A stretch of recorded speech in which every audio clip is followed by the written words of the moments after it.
There is nothing. Only warm primordial blackness. Your conscious ferments in it. No larger than a single grain of malt. You don't have to do anything anymore. Ever. Never, ever. Never, ever, ever, baby. An inordinate amount of time passes. It is utterly void of struggle. No ex-wives are contained within it. An awareness creeps up on you. A mass lies hidden in your dead angle, soaking in some lurid acidic source. It's bloated and shameful. A ball of meat surrounding you. This is a terrible line of questioning, and it will only lead to more awareness of the meat thing. Ex-love. Ex-tenderness. It is foolish of you to resurface to the loss. Not after all the damage you've suffered to get here. Some of it irreversible. Stay. Sail with me through the abyssopelagic zone. Do you really? You wouldn't like it if I told you what was back there. Why'd you think you had to bludgeon yourself into oblivion? Or did you not sense yourself marinating? Poured so much on yourself, got a bit carried away, did we, Chef? Fear and apprehension. You should ask what's out there first.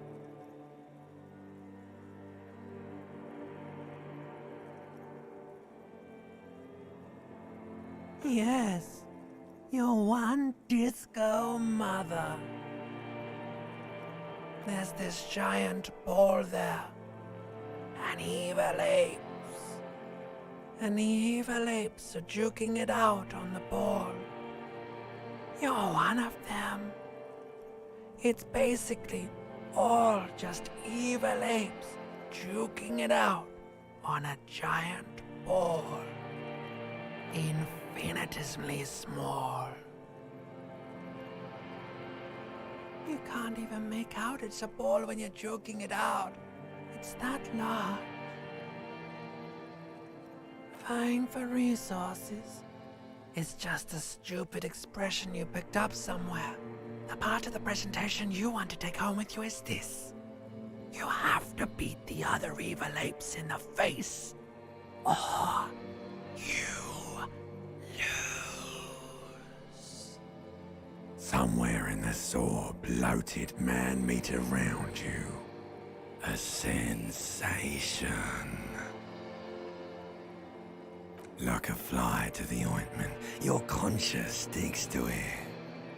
The limbed and headed machine of pain and undignified suffering is firing up again. It wants to walk the desert, hurting, longing, dancing to disco music.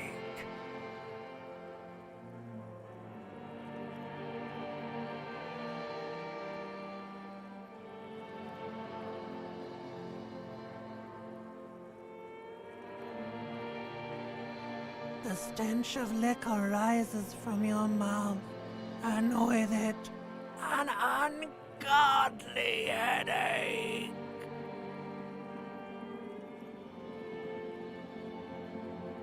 A fiery streak penetrates your skull, trying to force your eyes open. It's a sound, a clarion call from hell.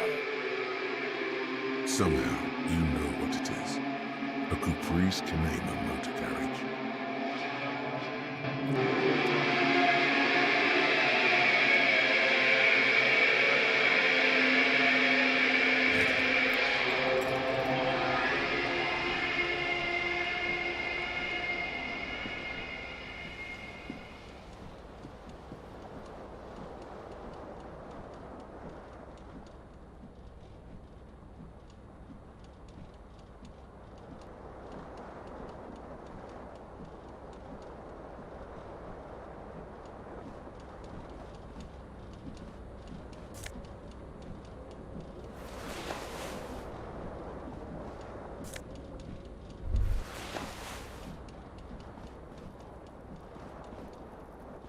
You hear a jingle. Keys are clinking in the pocket of your flare-cut pants. It says, whirling in rags, on the aluminium keyring. There is a single key on the ring. The number 1 is etched on it. It should open the door.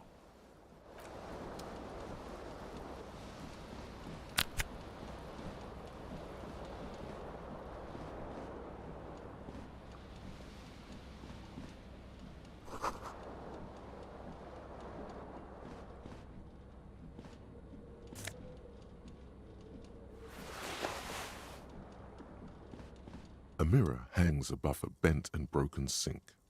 In a fierce discharge of masculine energy, someone has ripped half the faucet off.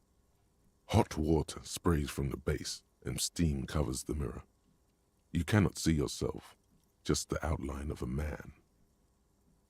Suddenly, you realize you have no memory of the face that awaits you there, underneath the soft vapor. As you slowly reach your hand towards the surface of the mirror. Abort. You clearly have not thought this through. You won't like what you see there, and you will never unbecome it.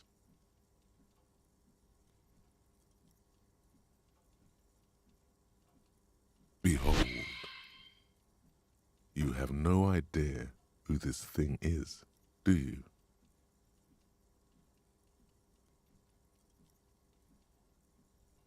Too late. You clearly have rigor mortis on your face. Or wait, is that an expression? Are you trying to make an expression with that face? Why?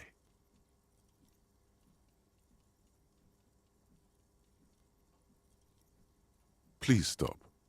It's horrible. You're scaring yourself. You can't, can you? It's like it's not even voluntary anymore.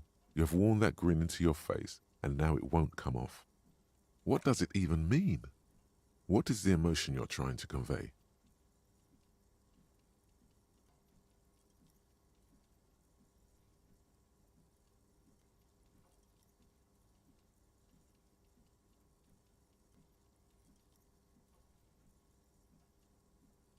There might have been, 10 years ago. It's little more than a cadaverous spasm now.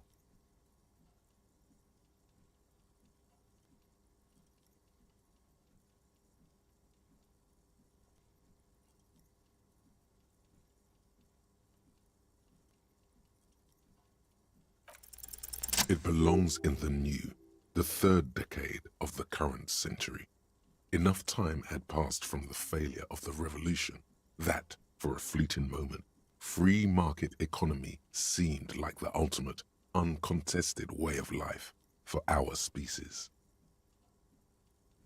Things were good. It was smooth sailing. People made gold and champagne-tinted interiors and facades to suit the times, calling this the new style. But more importantly, disco happened. For Revachol, your city, that meant only one thing. Guillaume le Million. If it doesn't rhyme, you're not pronouncing it right. Out of the dazzling swirl of disco music, in an open-air boîte de nuit, somewhere in Revachol West, Guillaume's blonde mane appeared on the screen. He sang some bullshit. Then he made the expression.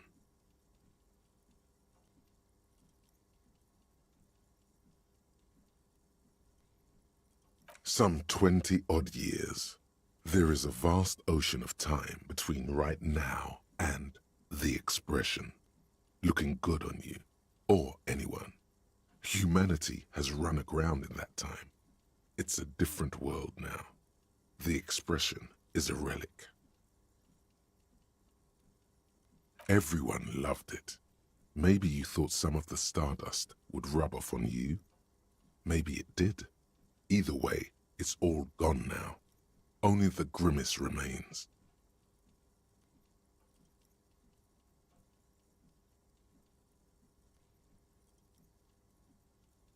You have some understanding of the near history of disco. The rest is darkness, aside from the useless fact that the motor carriage outside was a caprice cinema. The click is used to spur on a horse. It also features heavily in Guillaume Le Million's regional mega hit, Don't Worry, Your Pretty Little Head. It doesn't have to be. You can swoon over Guillaume and his champagne-corked smile whenever you want to. Maybe some of the stardust will return.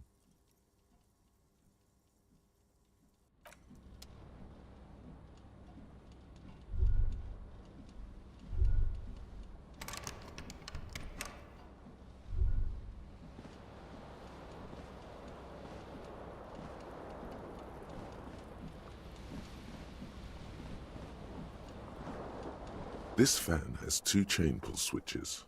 One ends in a tiny fan, the other in a light bulb. A truly horrific necktie has somehow attached itself to one of the blades.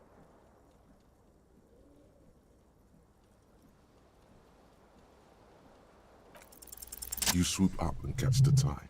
Snap! It's released from the blade.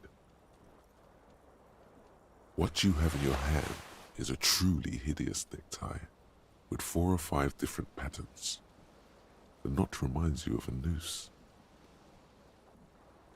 A terrible mistake. Turn the lights off immediately. You can practically feel the photons burning a hole in your brain. The lights are off.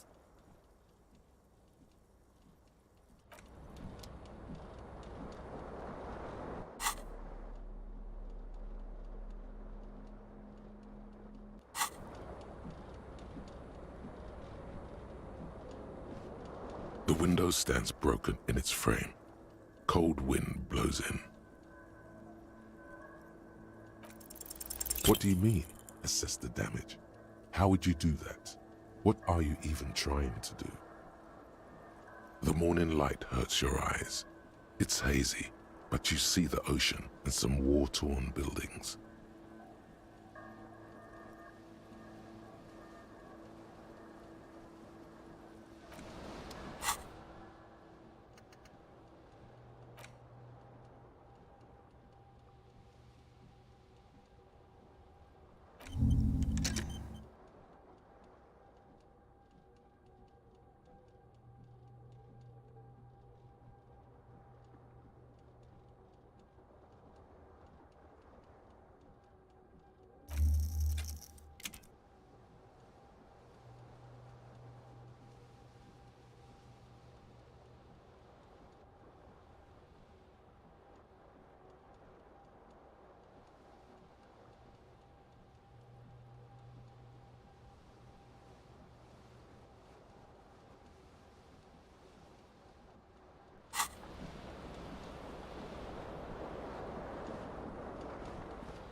The fan is spinning. The blades come squeaking to a halt. A terrible mistake. Your eyes burn with photosensitivity. It's not good.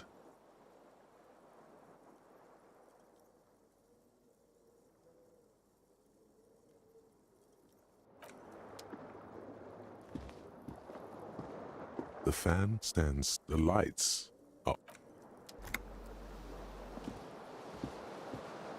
The fan stands, the lights are on. The fan stands still. The lights.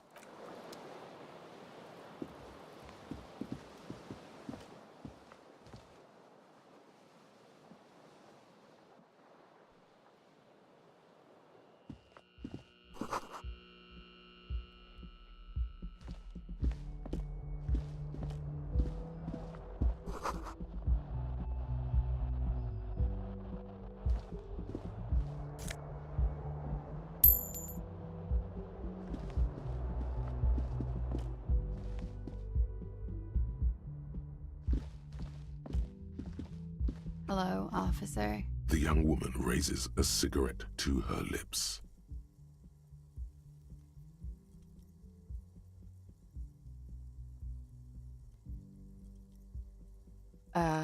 No.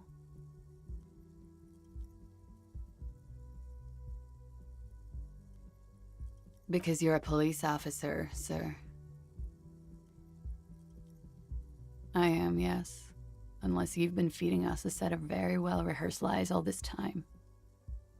You've been here for 3 days. On official police business, no less. Couldn't say.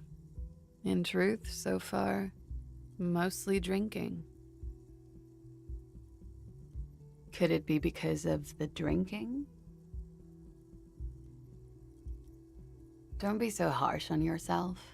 They let almost anyone be a police officer.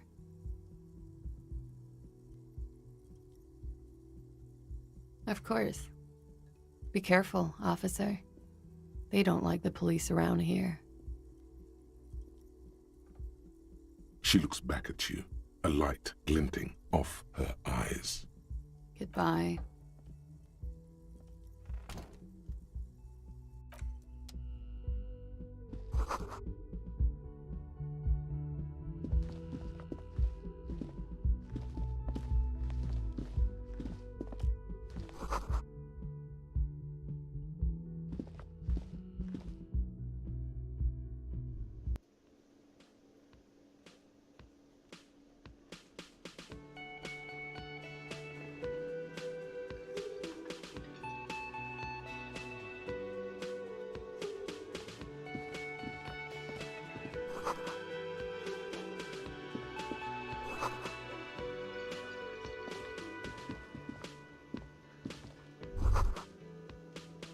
You should totally sing karaoke here, the first chance you get. Your emotions need to be expressed. People need to know your vast, oceanic soul. Utterly, and it needs to be heard. Through a PA system, by other people. You have not yet stumbled on the right lamentation, but it's out there. It'll come to you. You will wreak havoc with it. Don't worry. Serves them right. Wipe that smirk off their face with your sad, tragic song. Who's laughing now? No one. You have to find something tragic to sing first, though. You have not yet stumbled. No. Don't sing the happy song. You have to find something tragic to sing first, though.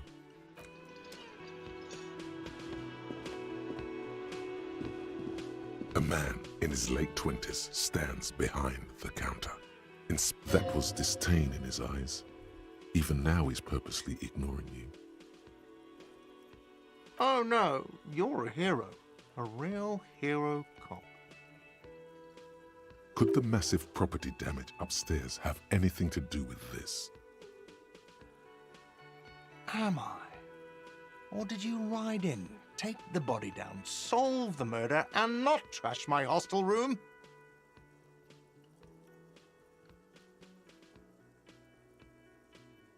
No, you see, actually, you didn't. You haven't done anything even remotely useful since you got here. No, I haven't seen you around. I'm not always here.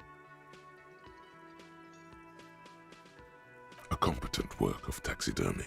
The white and brown seabird lies among piles of coasters and drying mugs. One of its wings broken. The man is trying to mend it. Looks like the bird was ripped off the shield that was used to mount it, most likely on a wall. This is the Great Skua. The seabird is the symbol for the discovery of the Insulindian Isola, the part of the world you are in right now. Something about it makes you feel bitter. Look, your buddy is over there. Why don't you go and talk to him, okay? He pretends not to hear you, concentrating on the bird instead.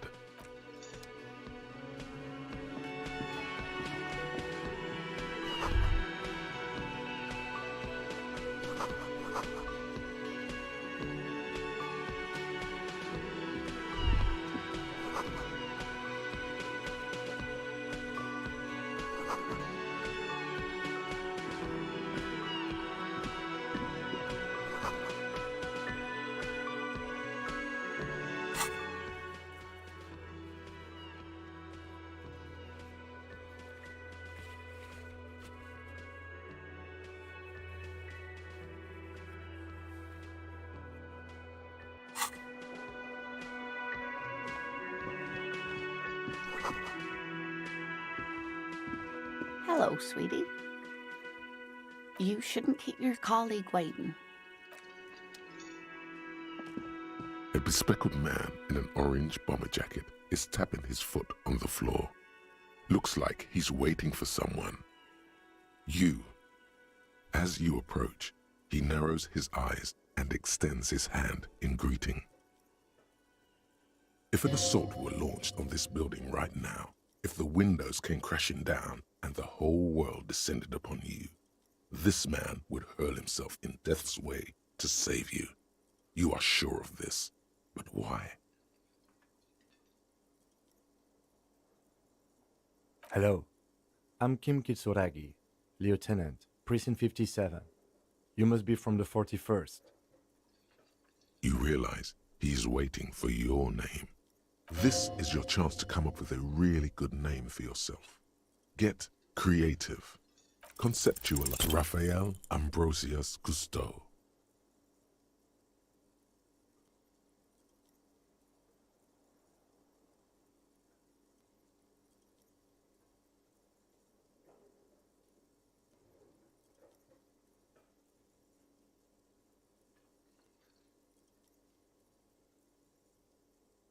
No, you won't.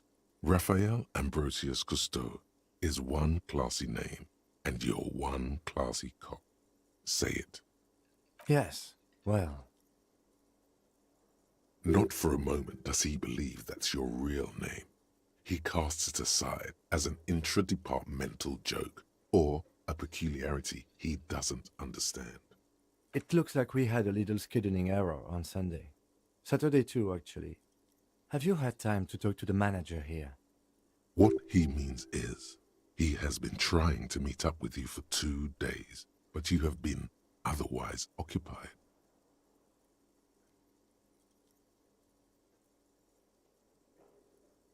If you don't mind, we should talk to him again. Ask him for a rundown of the area. Now that I'm here as well. I understand the scene is out back, right? It also wouldn't hurt to assure him the police are finally here. In full force, I mean. Have you mapped out the initial interviews?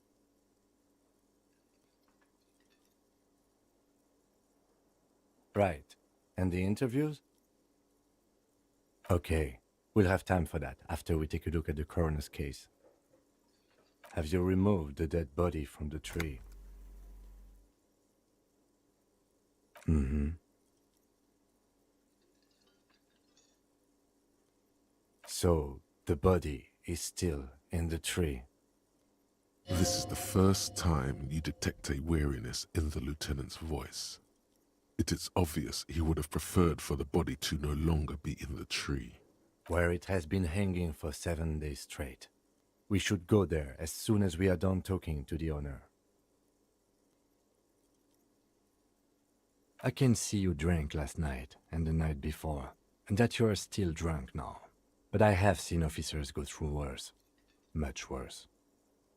If you need something for your headache, there is a general store nearby. But as I said, the dead body should be our #1 concern. After you, officer. If you're about to embark on an investigation, shouldn't you have a badge? You mean you don't have a badge? Losing your identification card is a serious matter. My vehicle has a shortwave. You can use it to report your badge missing. I advise you to try to locate it as quickly as possible, but getting the body down should still take precedence. Lieutenant Kitsuragi is now in your party. You can talk to him whenever by interacting with him.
The corpse looks at you with bulging white eyes.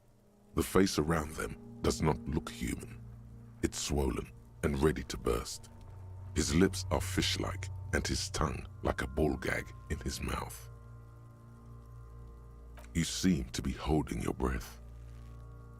A cargo belt twists his neck at an unnatural angle. The body below appears stiff. It's letting out an ungodly rot. The smell seeps in even through your clenched nostrils. Active decay. It's okay to throw up, officer. No one is judging. He's about to blow! Cop's gonna blow, Kuno!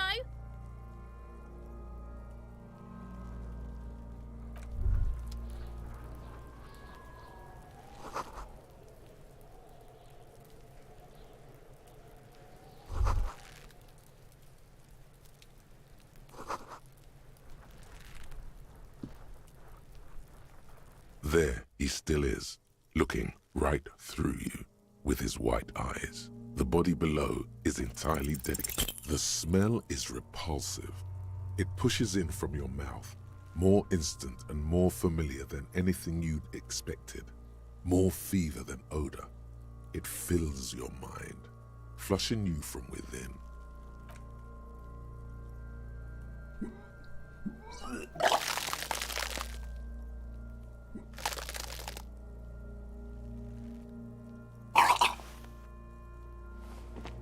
You feel a great force ringing from your stomach.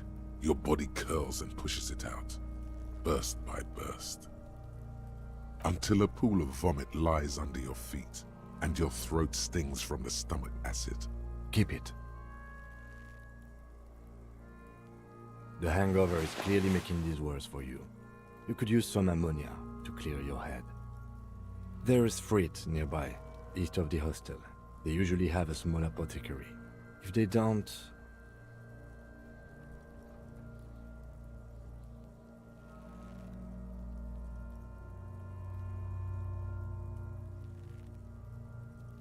There's a greenhouse here, and a gardener with a wheelbarrow on the corner of the whirling in rags. If she works here, she might have something for the smell. Pretty clever. Acquiring ammonia will provide a modifier to the white check. Modifiers make checks easier and allow you to retry them.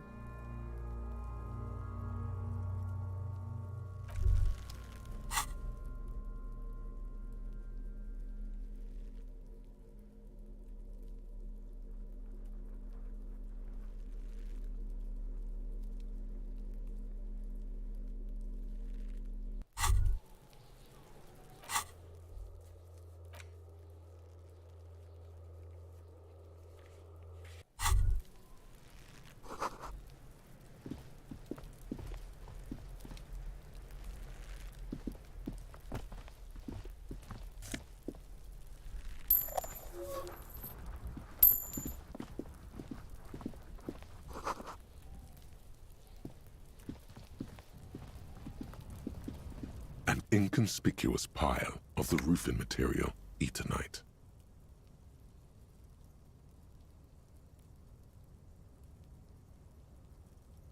It's nothing. Someone just left some roofing material slanted against an old shack. Because it's nice and orderly, well-laid pallets, easy on the eyes. Rhythmic pattern calms your mind. Mammals like this stuff. No, there's more to this. You get this strange feeling. Hard to say. It's gone now. Feelings pass, you see. Especially the small ones.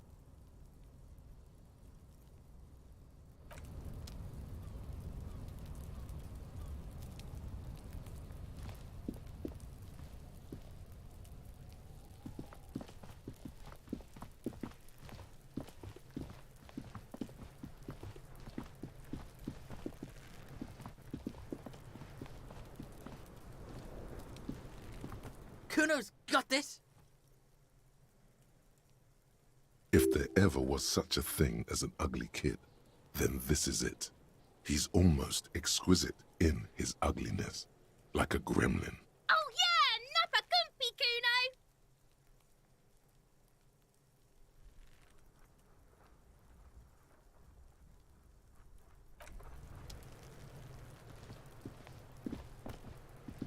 This trash container is locked. The sliding lid has a padlock. There's something in there, not necessarily connected to the case, but still. The body is downwind from here. Maybe you prefer the smell of garbage to the smell of death. Trash, food waste from the cafeteria. They lock these containers to keep the derelicts from flocking in. Could be evidence too.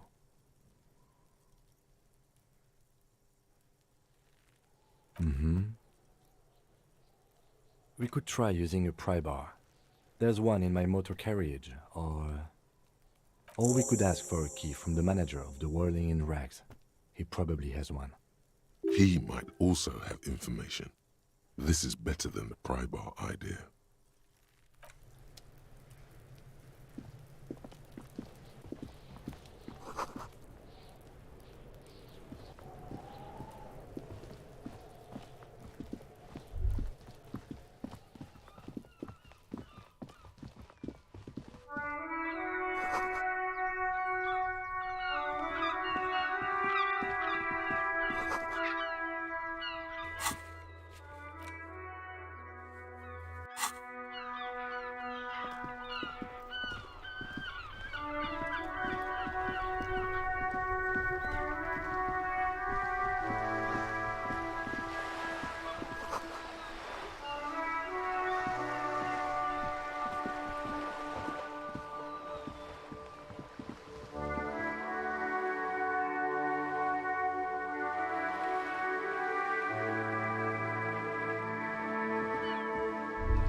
This coin-operated viewer is facing southwest.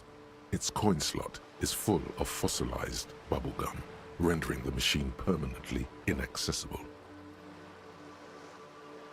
A thick layer of graffito covers the lenses.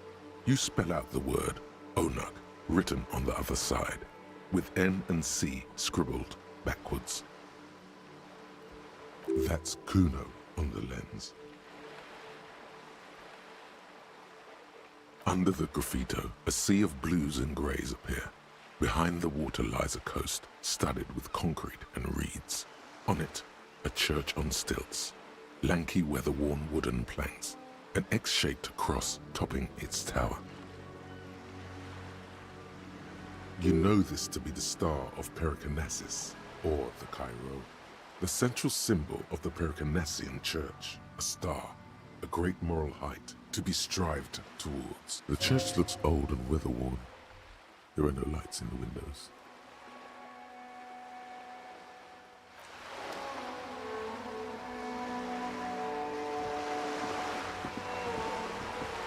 This coin-operated viewer is facing south. The instruction manual says to insert 25 centimes and pull the handle while looking inside. Then, why place a tourist attraction in the middle of such poverty? There was a revitalization project in '49. A design studio tried restoring Martinez to its pre-war glory. It didn't stick. They got as far as the street lamps and the statue on that intersection. Then something went sour. I suspect that something was Everard Clare, the union leader. He muscled them out. It's how it usually goes around here.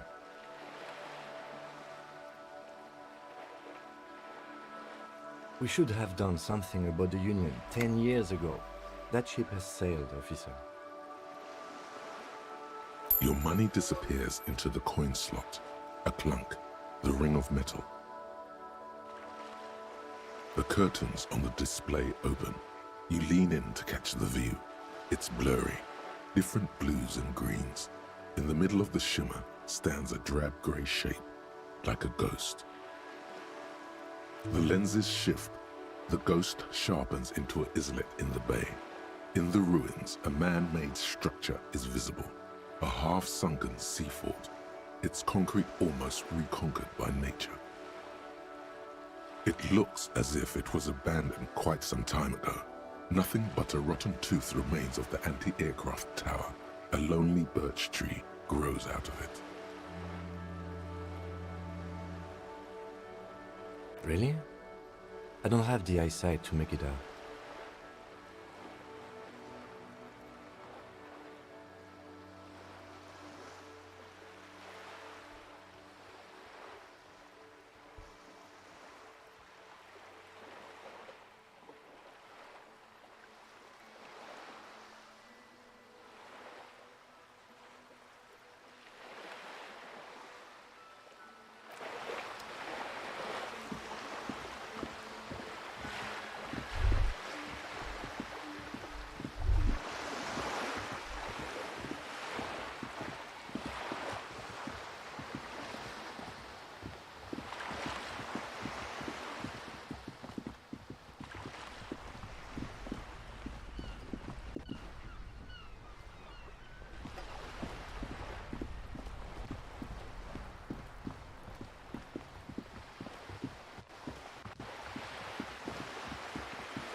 The tear machine stands in the corner. A sign says, 1 bottle equals 10 cents. Oh, that's the tear machine. It's a machine for tear. You know, you find tear outside, like bottles or whatever, and put it in the machine, then it gives you money. You need a bag, I guess. We used to have some, but we gave them all out, so... Feel free to use it if you find a bag, though. I'm sure there are some out there, somewhere.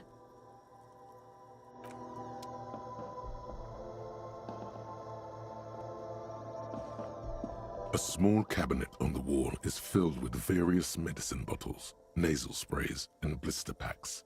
They all bear the Saint Baptiste Pharmaceutics logo. Their logo is the bloodless rose, pure white, untouched by harm. Just ask me if you need anything from Saint Baptiste. We don't stock prescription meds, but we do have Nosafed, Duramine, Magnesium, and Hypnogamma.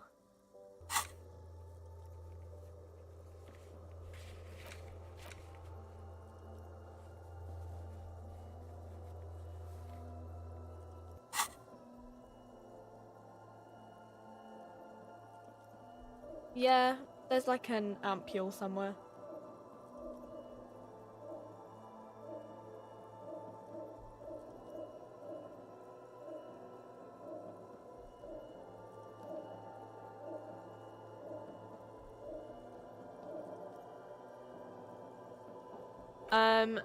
I don't know. Let's see. Nosafed is a nasal spray. Duramine is a really good painkiller. Magnesium is a dietary supplement. Hypnogamma is... I don't really know what Hypnogamma is. I guess it makes you feel less shit. It's recommended to use after lots of partying, studying, or exercising. Uh-huh. Saint Baptiste, you know, the pharmaceuticals company. Saint Baptiste Pharmaceuticals. The one that sells meds out of St. Baptiste. That one. There. She is right. Saint Baptiste, the company, derives its name from Saint Baptiste, the city. Itself so named because that's what it is. A rare case where that really is the full etymological history. As far as almost anyone knows, at least.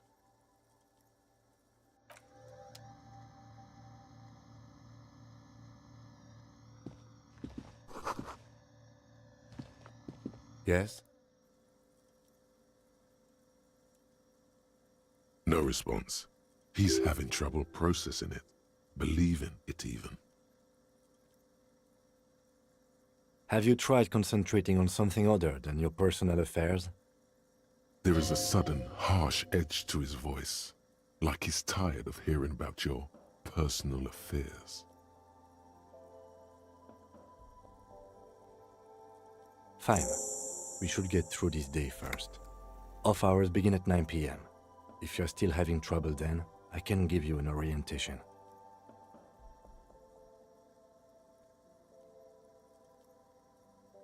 Focus on other people's troubles, not your own. That is a relief.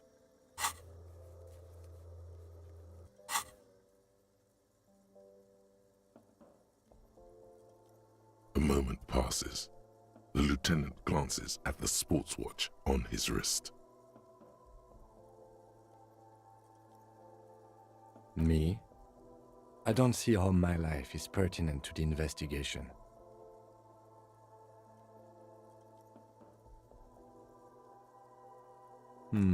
That's a fair point. All right, for the good of the investigation, what do you want to know?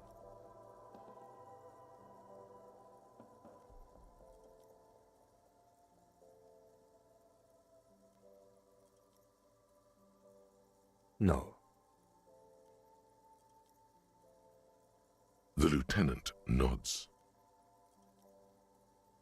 That's because I'm half Seolite, or quarter. My father's father was from Seoul. So was my grandmother, but from my mother's side. It's not an interesting topic. It's a part of the world, officer. A geopolitical entity and a geographic division. I told you it wouldn't be interesting. Seoul is a protectionist, isolationist, pan-Isolari state west of the Insulindian Isola. Actually, it's quite interesting. Some would even say mysterious. You're barking up the wrong tree. I don't speak a word of Seolite. I've never met either one of my grandparents, and I've never been to Seoul. I'm a regular Revacholière. A point of pride to him. That's correct. You feel a slight urge to put the lieutenant down for this. But you can't quite muster enough testosterone. I guess you don't need glasses, then. What do you mean? I have no idea what you're talking about. The lieutenant's conceptualization skills must be rather rudimentary. The lieutenant is a police officer of the old school. His concerns are material and extrinsic. But this isn't an old school case.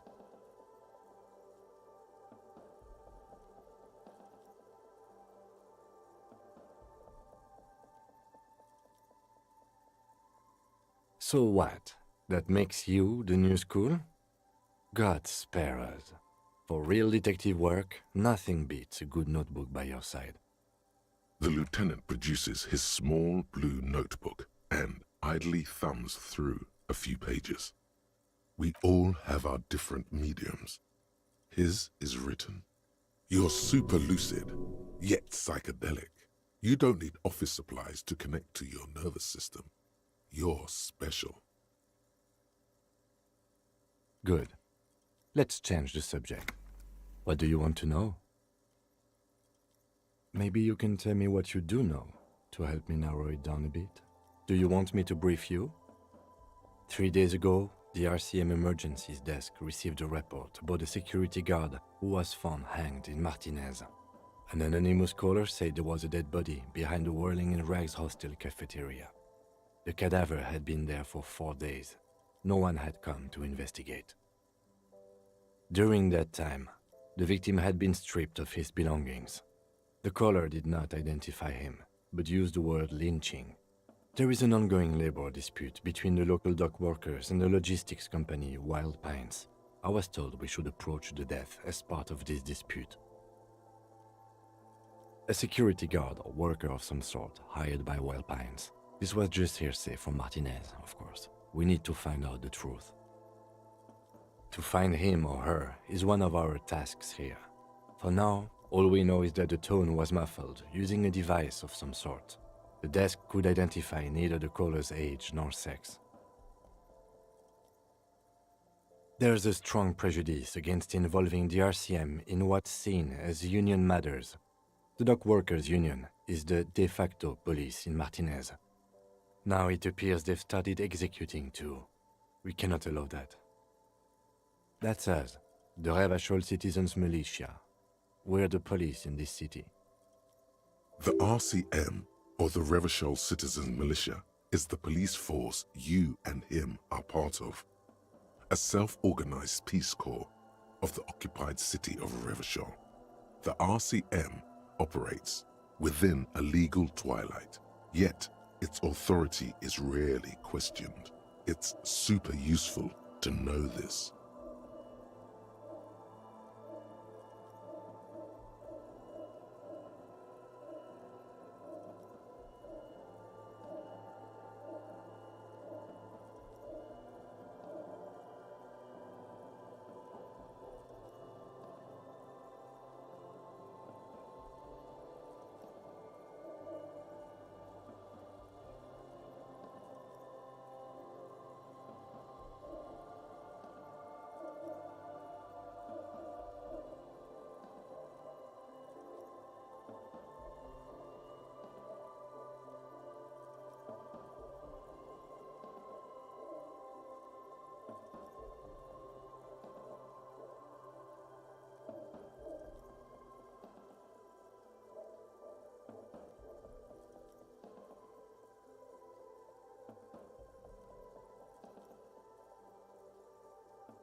That's right.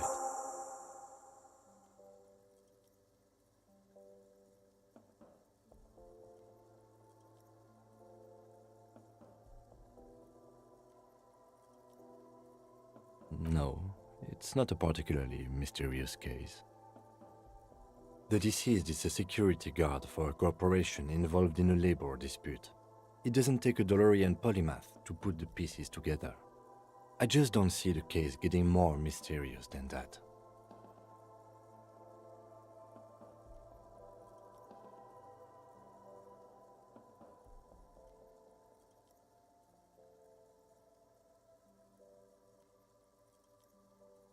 I can assure nothing like that will happen. Do you know why not?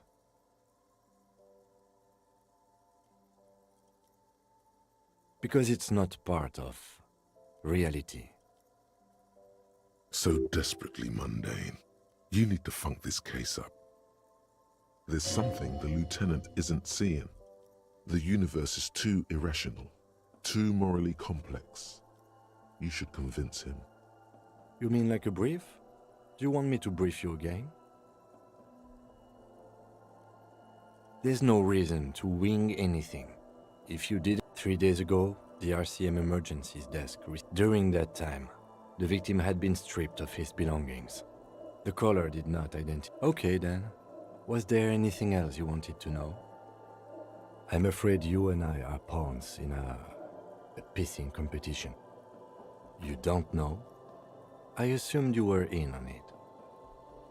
That's good. Better still than an imbecilic cop-off. It's just stupidity. We shouldn't waste any more time on it.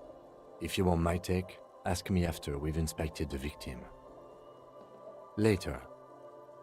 Was there anything else you wanted to know about the case? Good.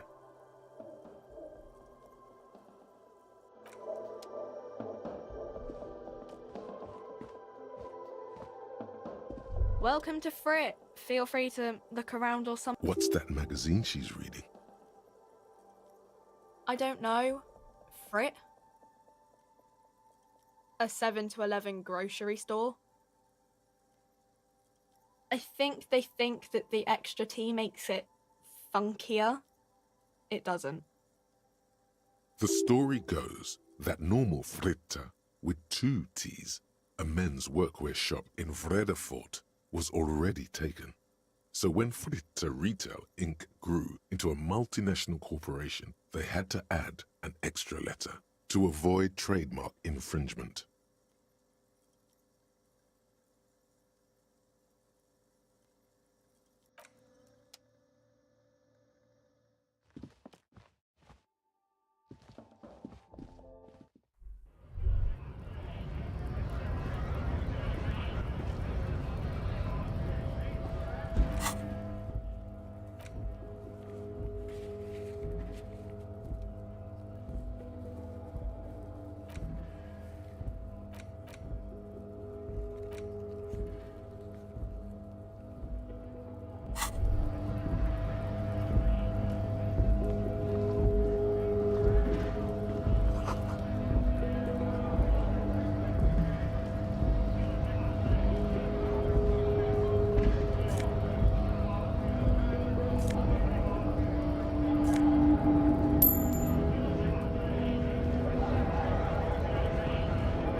Yes?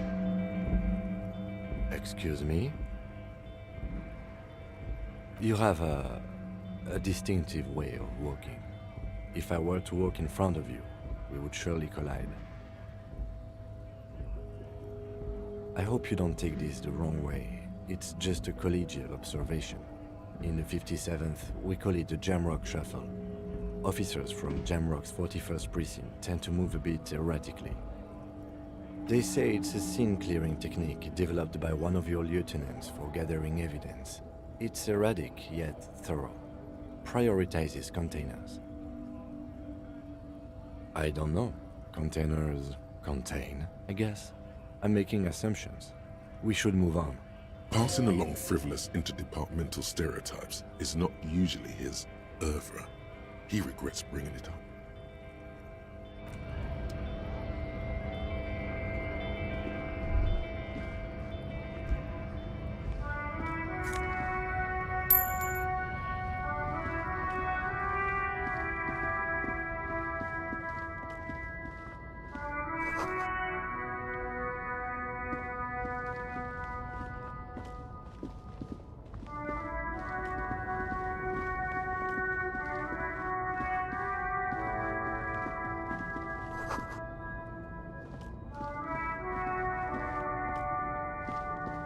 An old monument stands in the middle of the traffic island, pointing toward the sea.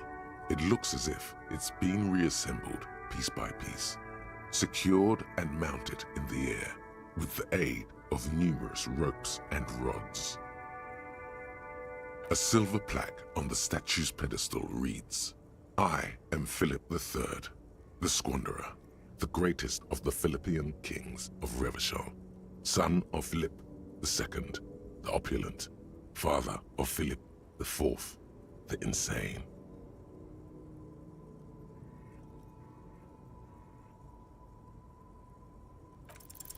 Even by the standards of the Philippian kings, old sumptuous Philip was known for his profligacy.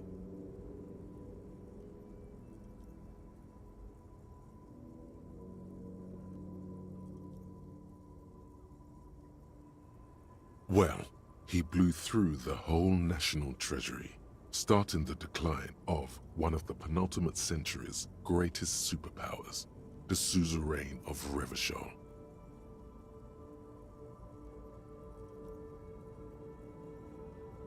His own maladministration foreshadowed the fall of the monarchy during the anti-centennial revolution, an end to his family line and the monarchy on the Insulindian Isola.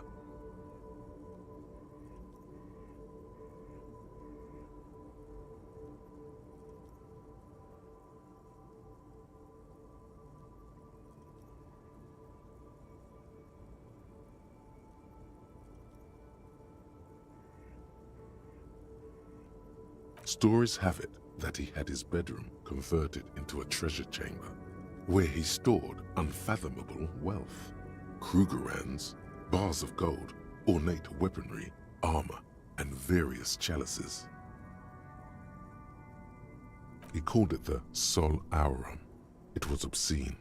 There were whispers he slept on a huge pile of gold-dipped feathers, like some obese dragon, instead of a bed, like a normal person.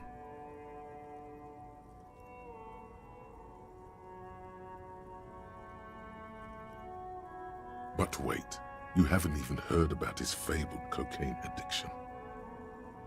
You see, old Philippe wasn't just good at squandering the national treasury on gold and ceremonial weaponry, he was also a prodigious snorter of nose candy. Not just any nose candy though. We're talking Royal Philippian Blow, allegedly twice as potent as the stuff you find nowadays, and purple. Philippian cocaine was purple. Cocaine. His Majesty's courtiers said it helped him connect with the higher realms. That's what the revolutionaries said 150 years later, right before they emptied out the royal mausoleum and dumped His Majesty's mortal remains in the Insulindian Bay.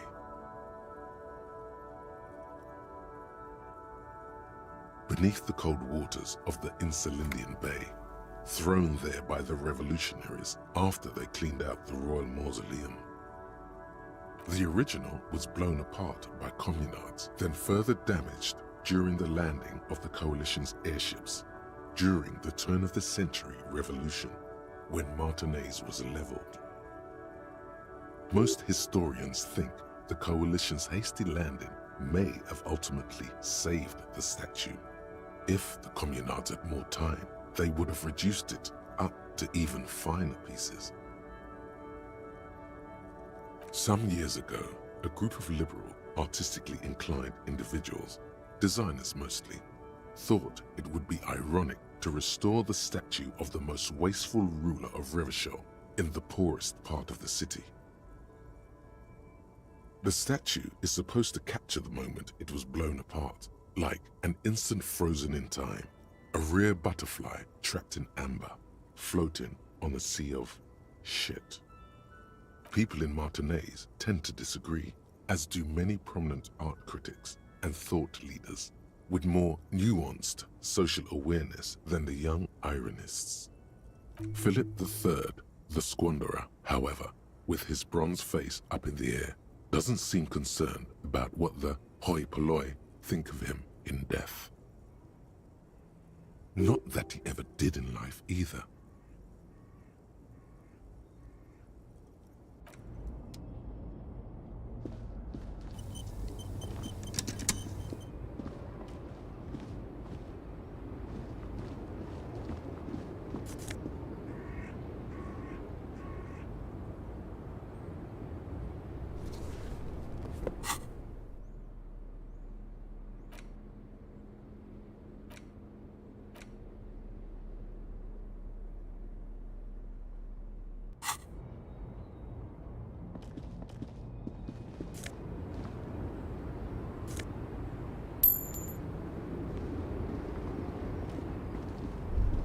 small, wrinkled woman does not greet you. She nods along to something on her radio. A photograph. The photo, an ambrotype from the turn of the century, as golden as her smile. It's the warmth of a winter night's fire. Maybe she could give you comfort and shelter, some cigarettes and food money. Maybe she's your...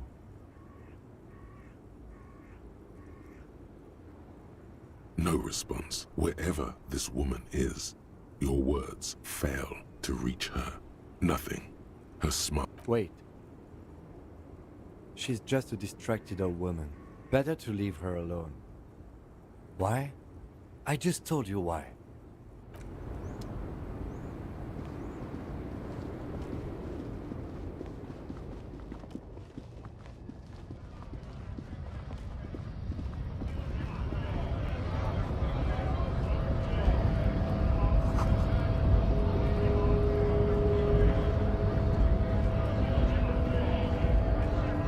Bastards! We have a right to work!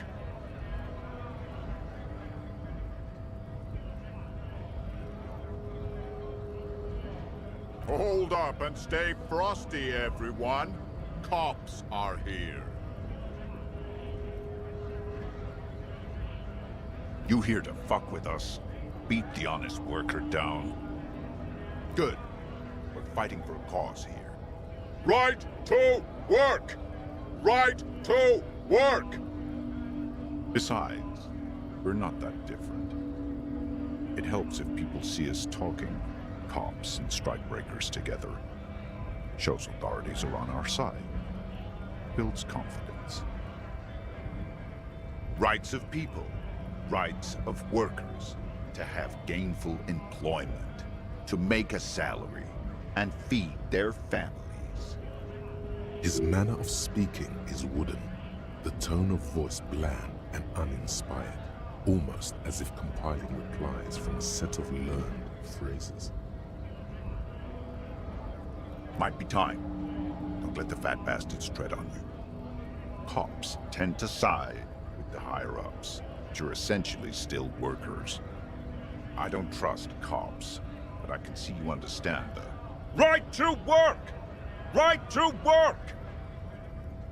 Maybe you should ask them the questions, like why we're not allowed to make a living here. Shame on you! We have families to feed, you piece of shit. So do we, Scott.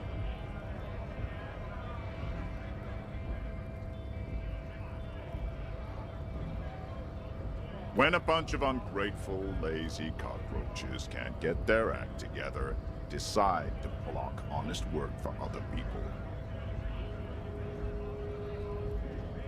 Beats me.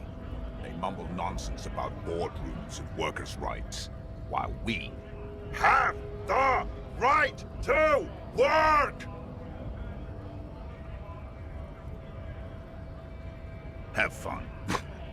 Union shits are on full strike. Don't think they're going to let you through the gates. I'm trying to meet their fat boss.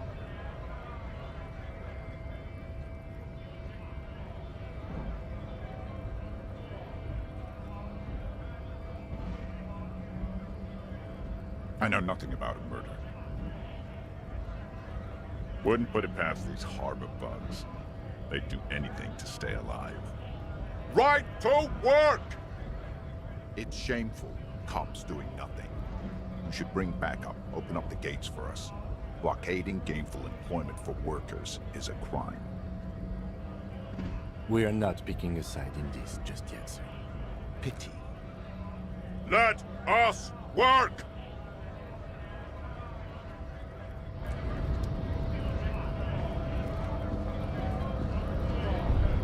Scab? You're hazy on the notion of a scab. Smells like politics, though. Maybe it's got something to do with the flask he reaches for from time to time. A kind of a worm, content with mere survival. They come, they want to do our job for shittier pay, screwing over both themselves and us. Everybody loses. Beats me. Somewhere in the ground, I think. Gotta be bloody stupid or freaking evil to scab. Or I guess scared, maybe. But scared of what? Of who?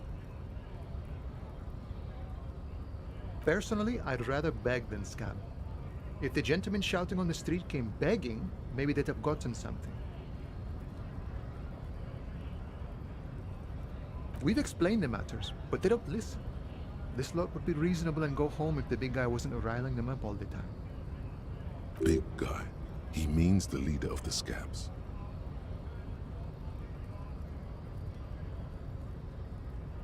I was just messing with you. No one's ever seen a cop scab. Imagine, you cops going on a strike, but then another cop comes in and says, "Let us cop for less money." Speaking of, what brings the RCM here, to the wild north? Come to see the strife? Murder, huh? That sounds like a lot of hard work. You'd never see me investigating a murder.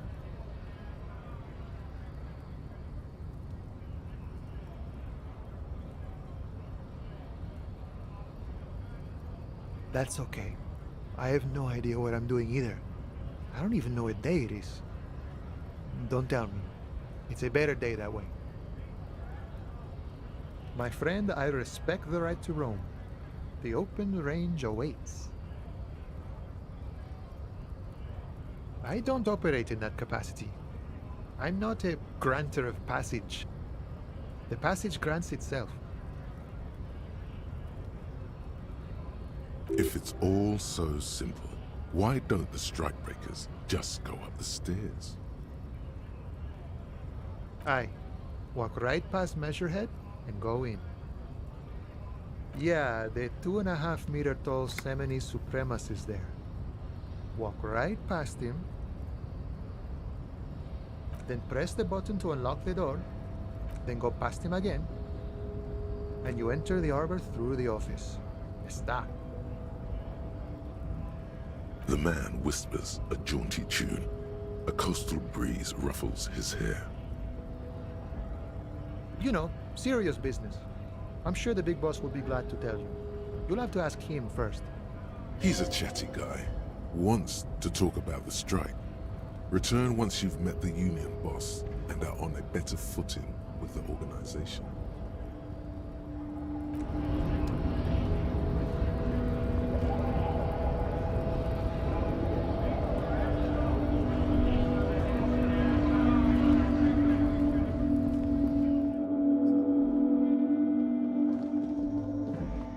Welcome to Frit. Feel free to look around or something. What's that magazine she's reading? You mean this? This is Pop Stars. It's got, like, famous people in it. It's not for sale.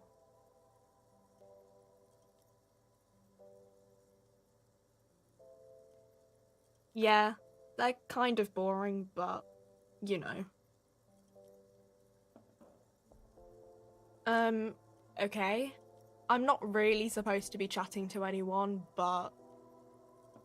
I don't really know anything. I mean, I know it's there, but I haven't seen it, so... Not really. No. I didn't know him at all. Not really. No. I don't know really long. I don't know. No need to worry. It's just standard procedure for us to ask around. If you hear anything, let us know, okay? Okay. Uh-huh.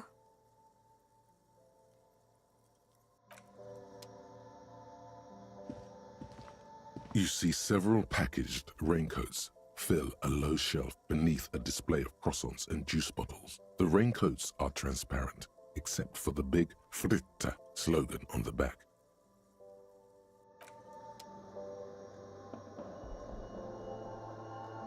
A small cabinet on the wall is... Okay. Don't, like, overdo it or something.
Welcome to Revachol.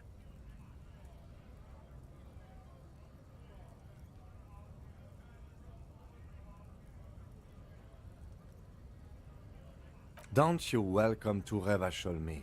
My grandfather came here from a 3,000-year-old racist isolationist culture, while your ancestors came to this island a mere 300 years ago.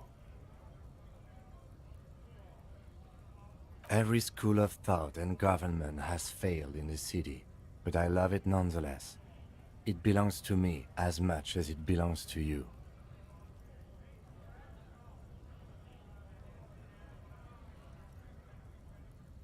It's men like you who keep Revachol divided, making it that much harder for everyone to climb out of this post-war limbo. What he means is, fixation on the Revacholian nation makes it harder for Revachol to actually attain self-determination.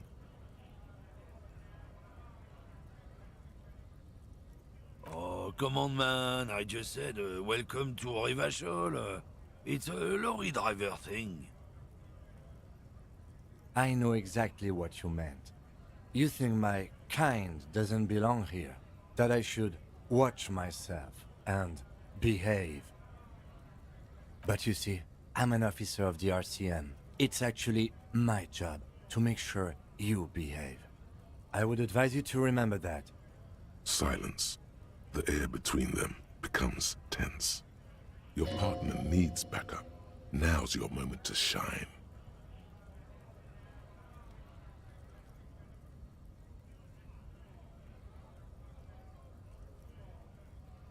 You two make a cute couple. You know that?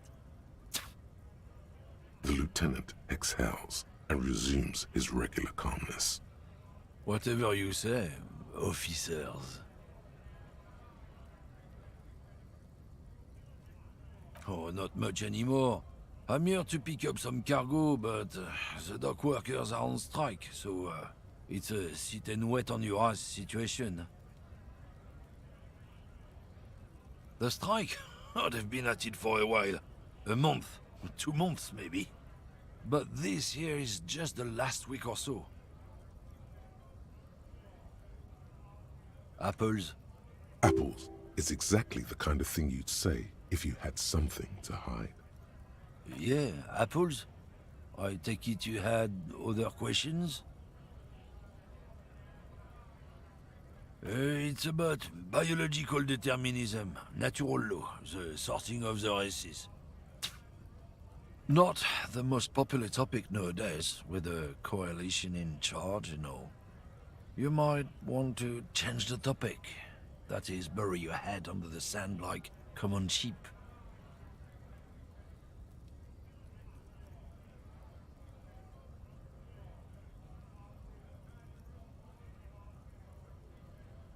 I'm not just racist. Look, I've read books, huh? The science of racial theory has all been proved, even if some people don't want to accept it. People who've studied these things say that you and me are superior by design. So, naturally, we Occidentals should be in charge. Obviously, you can see the merits in that.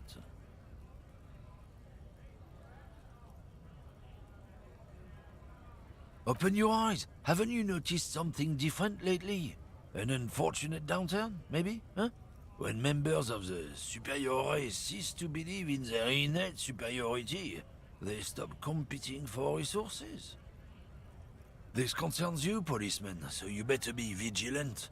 The damn kips are showing up good lately. Same with the mosquitoes. And the other intruder species too. They're on the precipice of cultural victory. Cultural victory? What is this then? It's what the kips of Boogie Street are going for, right under our noses. And the others too, on the radio.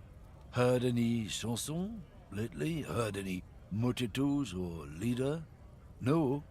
Dominating culture is how they plan to win. They say so themselves. It's true. Also, you need to realize the dangers of mixing races. Who knows what might happen if people don't stay in their birthplace? You might end up with a new subrace, with unknown characteristics, leading to extra competition. That's why you've got to control the offspring. Don't push your luck, Runt.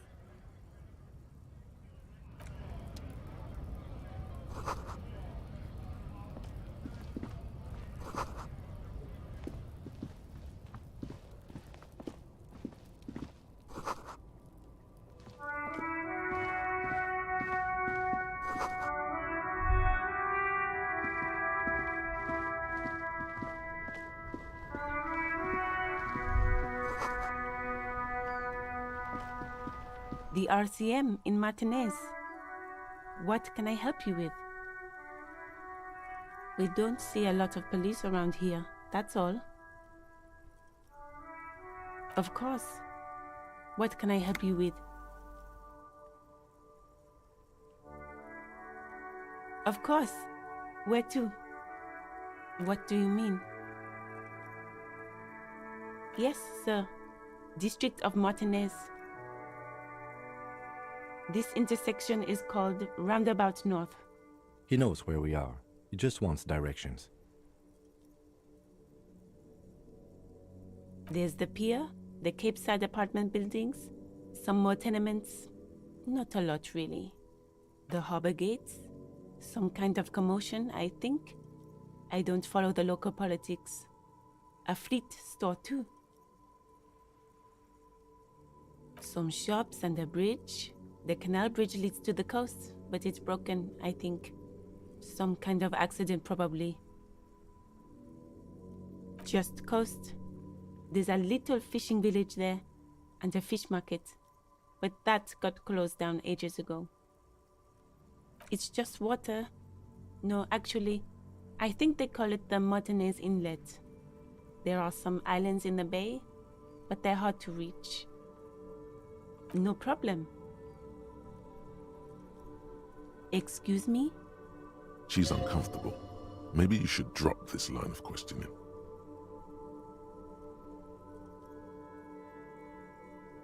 She shifts in her seat awkwardly.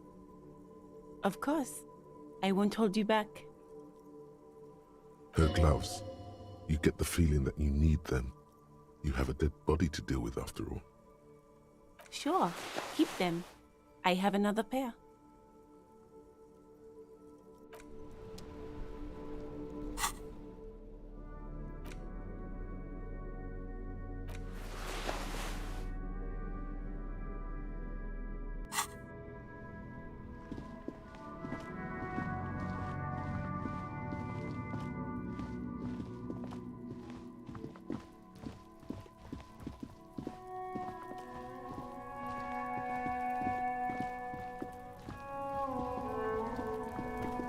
Kuno's got this.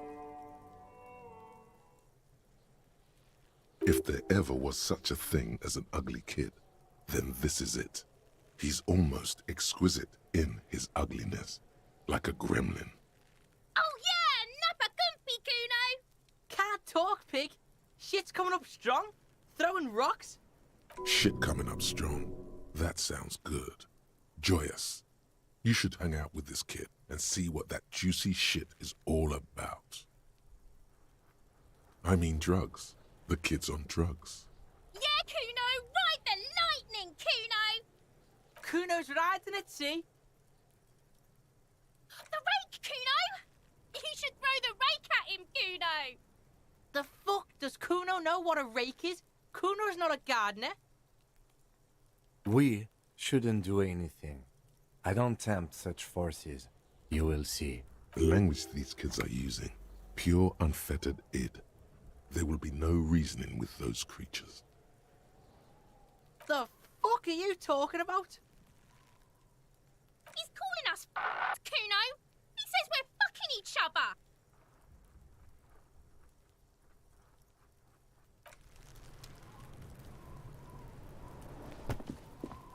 There he still is, looking right through you with his white eyes. The body below is entirely dedicated to that corpse smell.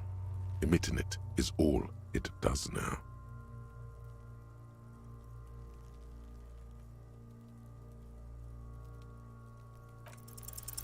Pneumonia only makes it worse. The combination forces tears out of your ducts. You manage to keep it in once. The second time, not so much. When the vomiting is done, your cheeks are wet with tears.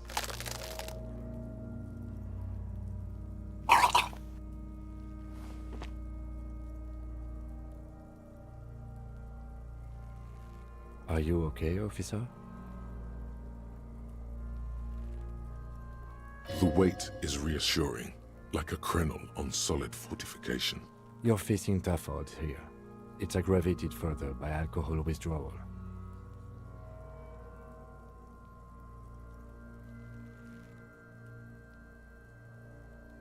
No. This is a two-man assignment because it needs 2 officers to complete. You need to get your shit together. We should go talk to the locals. Find something else to do while the wind changes. It's pretty bad right now. You've gained a thought. When this dialogue is over, go to your thought cabinet and internalize it for special bonuses and effects. Give it half an hour. Get yourself together. Then come back and have another go.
That sugary black rum stain on the counter makes you teary-eyed with joy. It's almost touching how syrupy and sticky it is. How long have you been up already?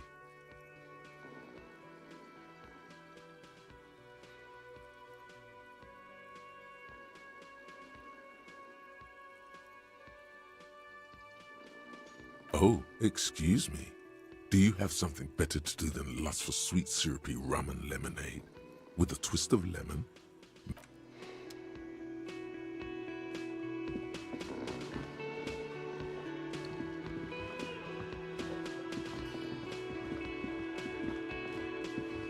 The man with the unimpressive beard notices you approaching.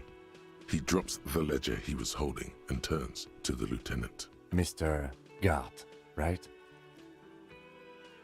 You run this place. Yes. I am Kim Kitsuragi from Precinct 57. This is an inter-district investigation, so joining me from Precinct 41. Fantastic.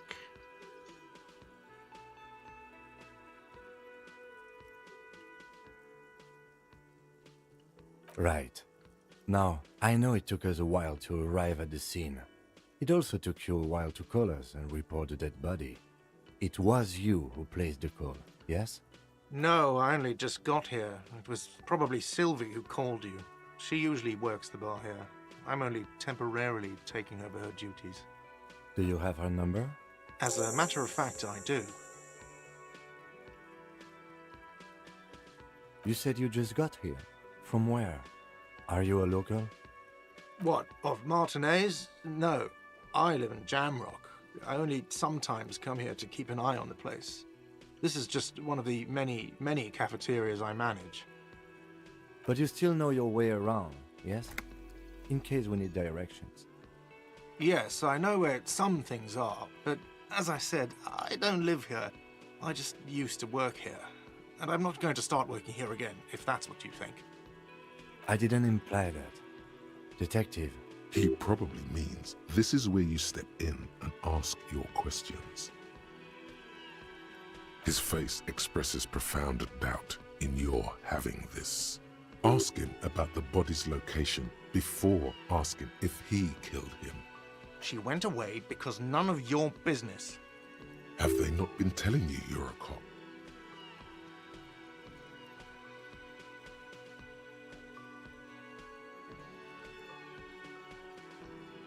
Extra fine.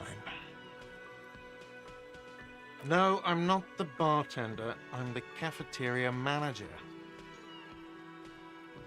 I hope it is. Let's go. Not so fast. You owe me 130 real. Oh, excuse me. You owe me 130 real. The IIR, or Inter-Isolary Real, is the global reserve currency. Whatever part of the world you're in right now, it's safe to assume he means you owe him some money. Wow, you're a genius. Yes, that's right, money. You owe this establishment 130 real. Let's see. 3 nights at a tariff of 20 real comes to 60 real.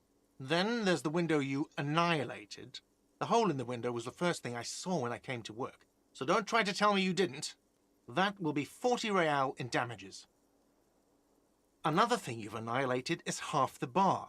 You've run a tab of 30 real. Actually more, but we'll round it down to 30 for your hard work maintaining the stability and order of Revachol. That's 60 plus 40 plus 30 equals 130 real. And yes, real is still money. What are you, a philosopher? Money is what grown-up people use to pay for things. Things like this hostel room or 8 bottles of potent blend and 9 packs of Royal Extra. We use it for everything, really. Are you serious? From your work? I don't know. You can take bribes, I guess. I'm sorry. I don't think cops can take bribes.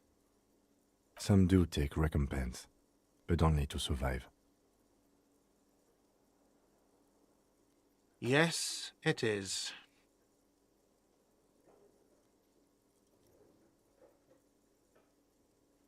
No, you see, that's 40 cents. Cents are a form of currency 100 times smaller than the real. I'm not even going to take this. Come back when you have 130 real.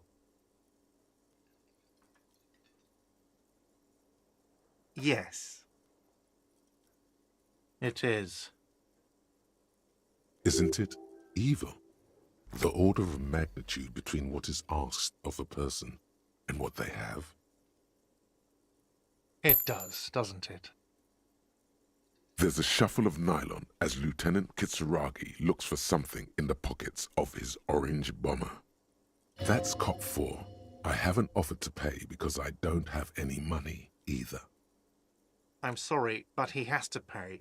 I can't let him stay here any longer if he doesn't. If he doesn't have the money by tonight, then... Officer, maybe you're better off working this from home for now. You live in Jamrock, right? It's not that far away. Officer, you really need to take this up with your station. I have a shortwave radio in my car. Call them, ask for assistance. We have to get this investigation started now. Good luck. By the way, where is home? The address is coming up blank, and this place sure isn't it. But you've been at this hostel cafeteria for only 3 nights. Where were you before? You had to be somewhere. You don't really know, do you? A vague, blackened image doesn't sound like somewhere you can stay if you run out of money.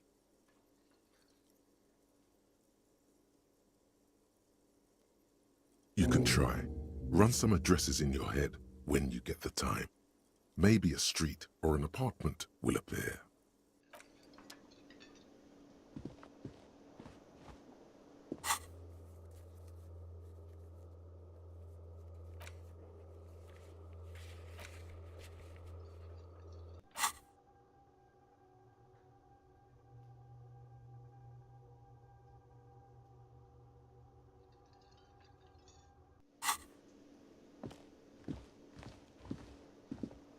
Yes?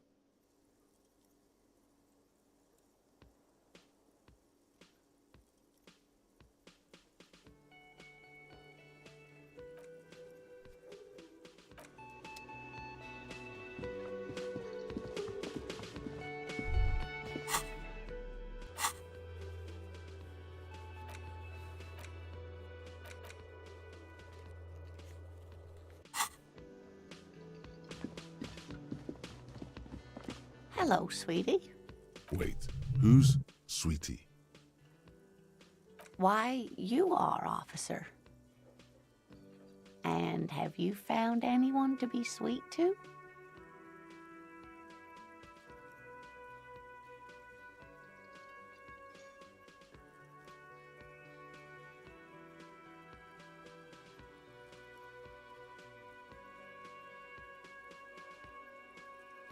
I'm sorry if I was being overly familiar. I know we've only just met. You must forgive me. I'm getting so scatterbrained. I completely forgot to introduce myself. I'm Lena. My husband Morel and I are staying with our friend Gary just down the street, but I come here for tea when they're away. This Lena is wacky enough for the motley crew. Hire her on the spot.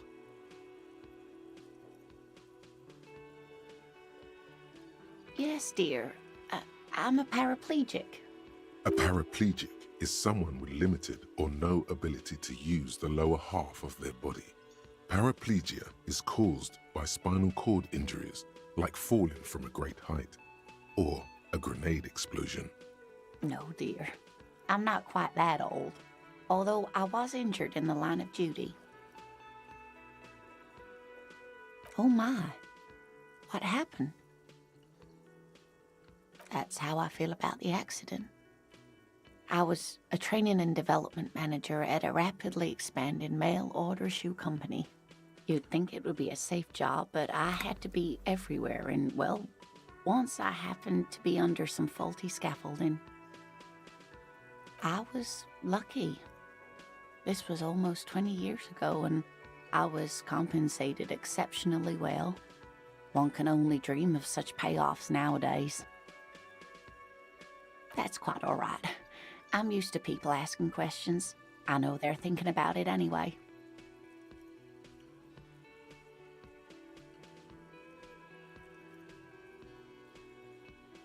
Yes, officer. You look rather dazed. Like a stunned fox. But surely things can't be that bad. Oh my. You know where we are, right? That's right. And where is the Whirling in Rags cafeteria itself located? Yes, indeed. We are in the fine city of Revachol.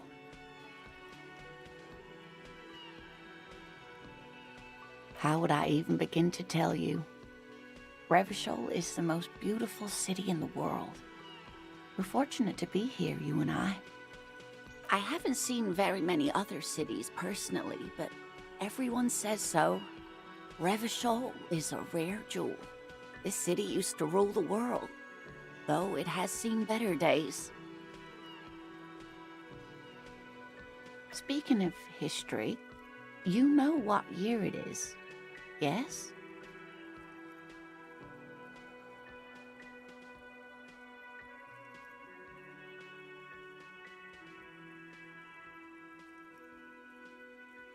That's right, dear.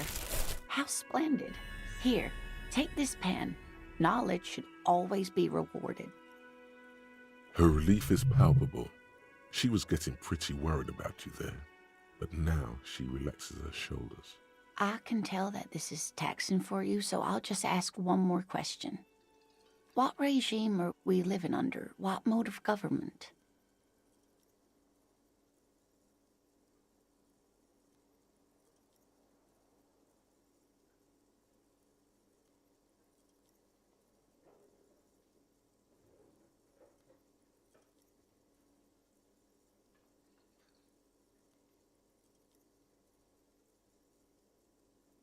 Actually, we are not.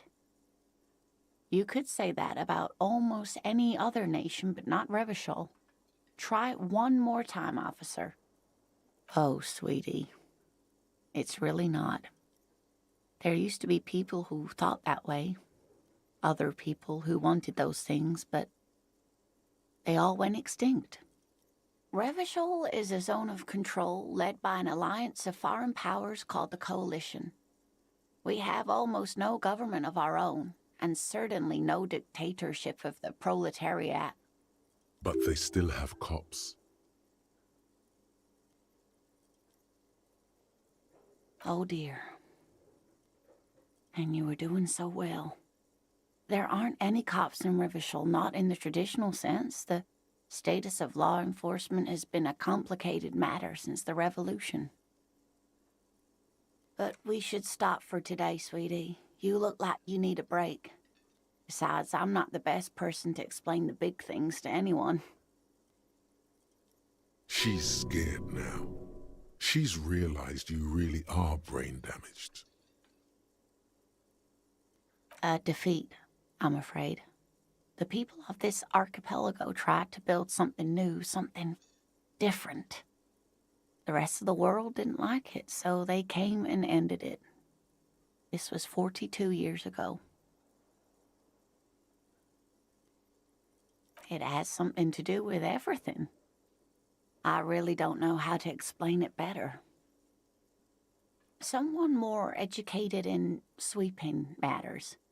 Maybe you should ask. No, I'm not an encyclopedia. I won't be a guide either. I'm a detective. Of course. Then I don't know. Someone rich, maybe? Wealthy people are educated.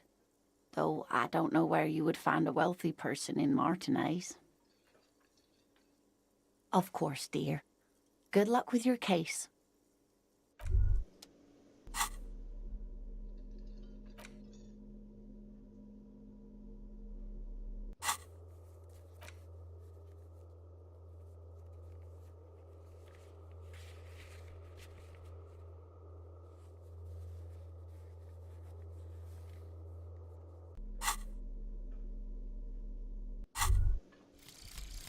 Volumetric ship compressor. Bizarre scientific news from Revachol West today, where a police officer's shit has been observed at a pressure of around 495 gigadecimals. These metallic hydrogen levels of shit togetherness were thought to exist only at the center of collapsing stars, not law officials. It remains to be seen how long the shit singularity lasts.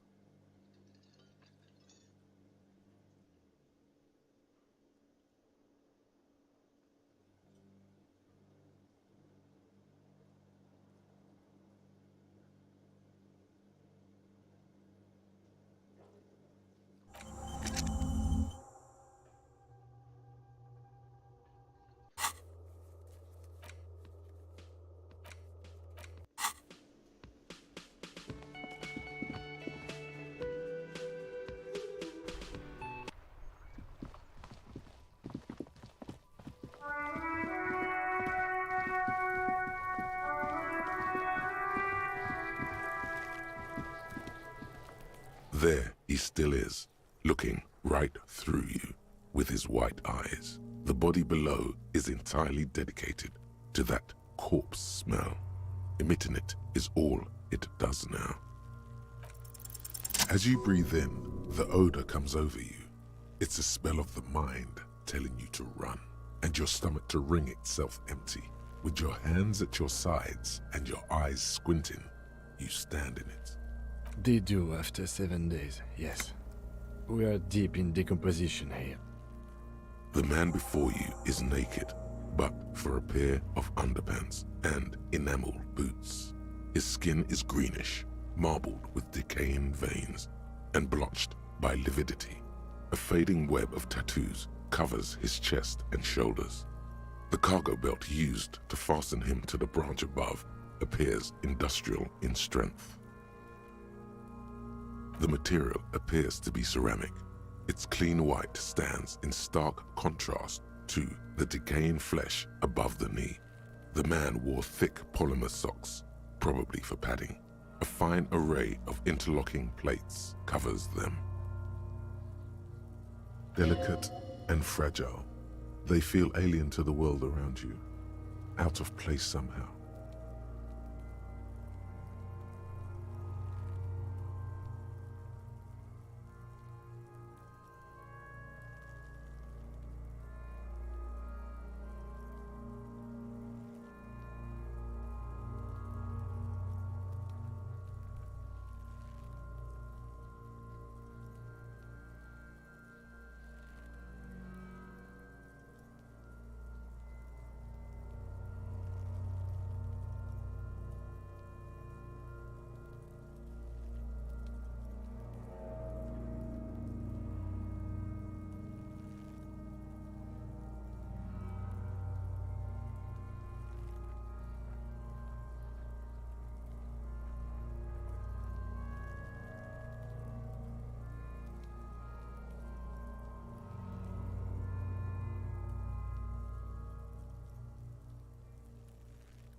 These are clearly not boots.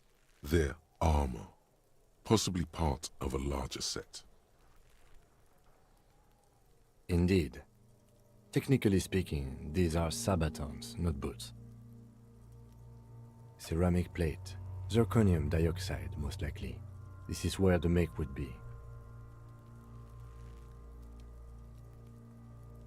Under the heel, Fairweather model T500 VE. I'm guessing that's vitreous enamel. This is advanced stuff.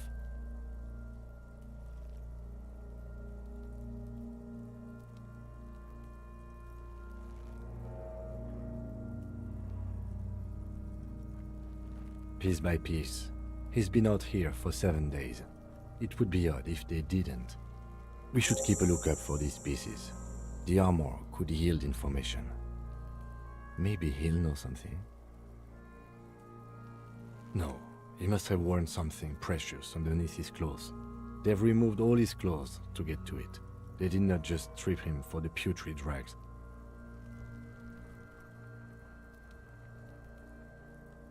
Someone could have cleaned the yard, but that's a question for the red hat thing. I hear you talking shit about the Kuno. Come here and say it to Kuno's face.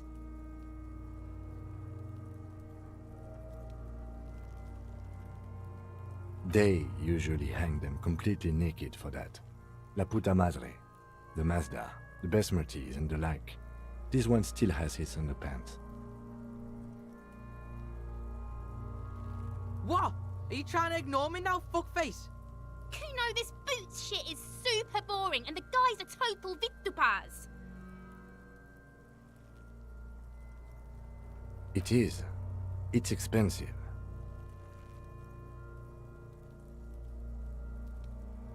We've requested similar material for our tactical units for years now.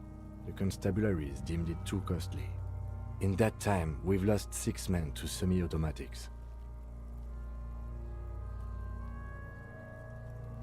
For a full set, about 4 years of wages. For the northwest region of Revachol, an officer's average yearly income is 5,500 real, unadjusted for rank. Not too much, yes.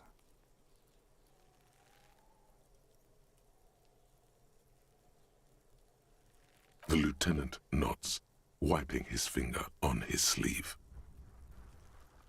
That's for us to find out. My initial report on the area suggests he was a security guard for the harbor company, but that's just hearsay.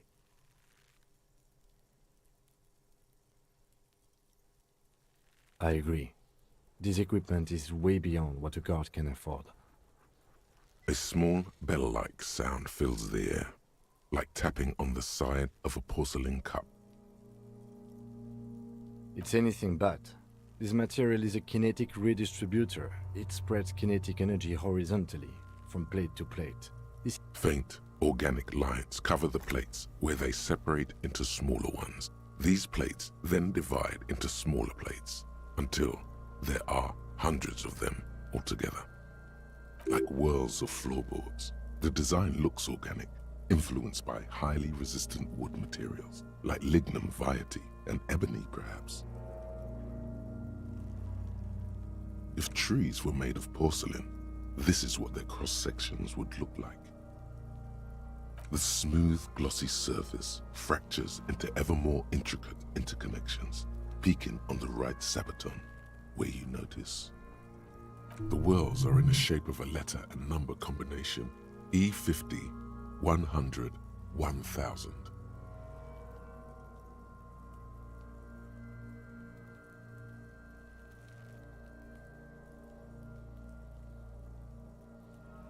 Good. Can you read it to me? We have a make and a number. That's something. We can use the radio in my kinema when we're done. Either station can chase it for us. This feels dangerous. Are you sure? The stench fills your nostrils. As you push downward, an ominous creaking sound comes from above. Stop! Pig's gonna pull his head off. Brutal! What's wrong with you, asshole? Why is he letting go, Kuno? I don't know, baby. I don't know why he's such a... Officer, if I may ask, what were you trying to achieve by putting on the deceased foot?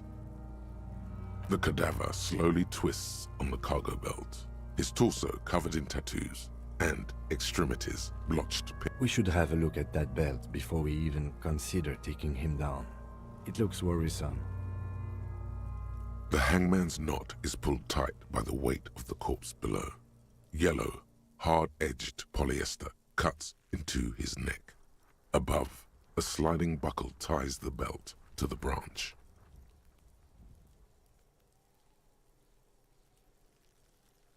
This is a steel-reinforced cargo lashing belt, big brother of the regular cargo belt.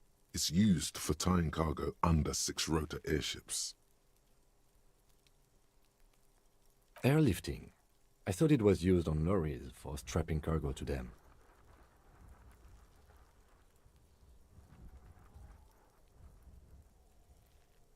The local harbor uses 6 rotors to shuffle containers around. I get the sense they use whatever was on hand without paying much attention to not incriminating themselves.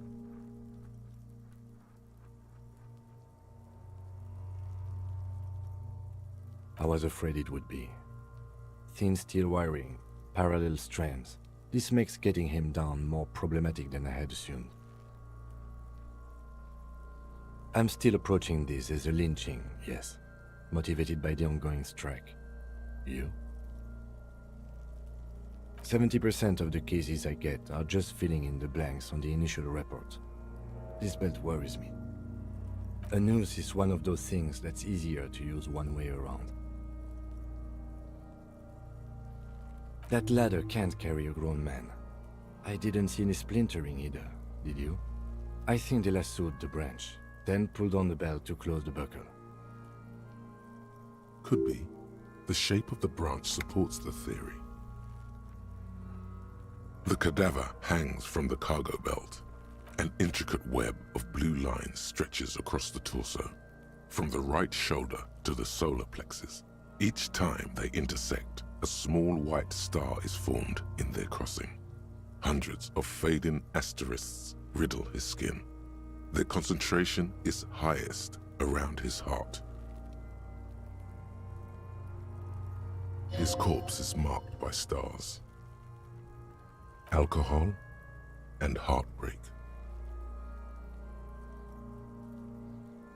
A map of the stars. I do see some similarity to astronomical charts. Great Century Messinian, maybe.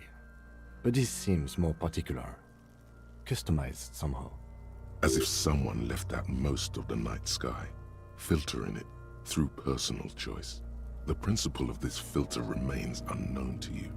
The thought dissipates, and you feel as though you were only half right. So am I.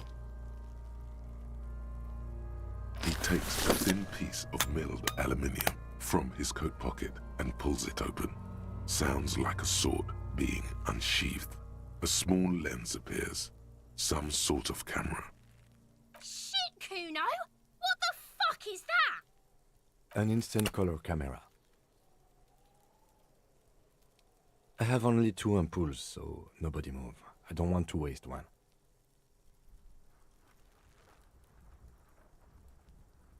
A sound, a shrill flash, followed by the breaking of a small ampoule of glass. You see streams of color pour onto the thick, glossy piece of paper, rolling out. In case we need it. It contains insight to the victim's person. By his build, I'd say this was a man of physical violence. The story he wanted his body to tell was important to him. It is his letter, to us. Someone should decipher it. We'll need to show it around.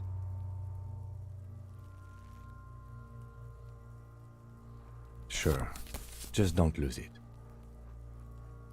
The glassy-eyed corpse looks by, his mouth mute and his skin as colorful as the chemical rainbow on the photo paper, teeming with opportunistic organisms. You've acquired an interactable item. Investigate this item further by going to the Interact tab in your inventory. His eyes are milky white and blind to the world, protruding comically from their sockets. There is no one home, just subaquatic terrors there. Dark brown hair grows on his head. His face is ready to explode from the organic processes inside. The death's head grin has passed. What remains is an unrecognizable mess. The corpse is dead silent. You have no idea why you just said that. Who is he? He is male, 40 to 50, with an athletic build.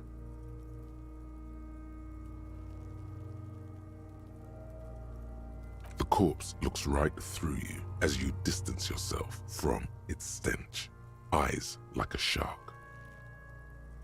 As you narrow your eyes, the monster before you blurs into a violent mess of green and pink.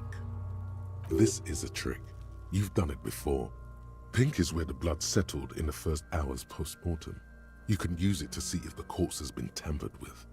Does his position at the time of death match the discoloration? Only the lower extremities are pink with a dash of blue. His fatted hands, thighs, and his neck, just above the noose. The rest of the corpse appears dark green in the cold spring air. I see it. His neck too. The lividity goes right up his chin.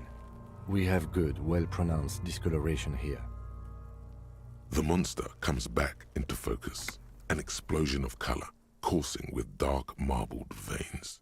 His stomach appears pregnant with something. Black liquid streams down his thigh and onto his boot.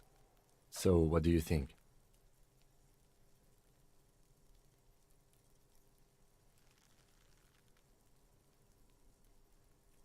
I agree. His personality is no longer a part of the world. Totally dead.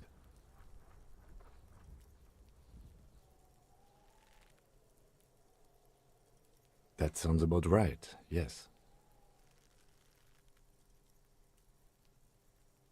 Agreed, especially on the neck. The belt acted like a tourniquet, keeping the blood in his head. The hypostasis supports a hanging.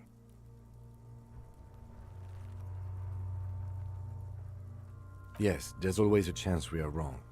We should check for ligament marks on his neck to see if they're in tune with the belt. We'll have to get him down first. A pool of blood and feces has eaten into the frozen mud below the man's feet. Purge liquid is dripping into it, drop by drop. The victim appears to have contained no more than half a kilogram of digestion at the time of death. The fuck he's saying? Talking about shit.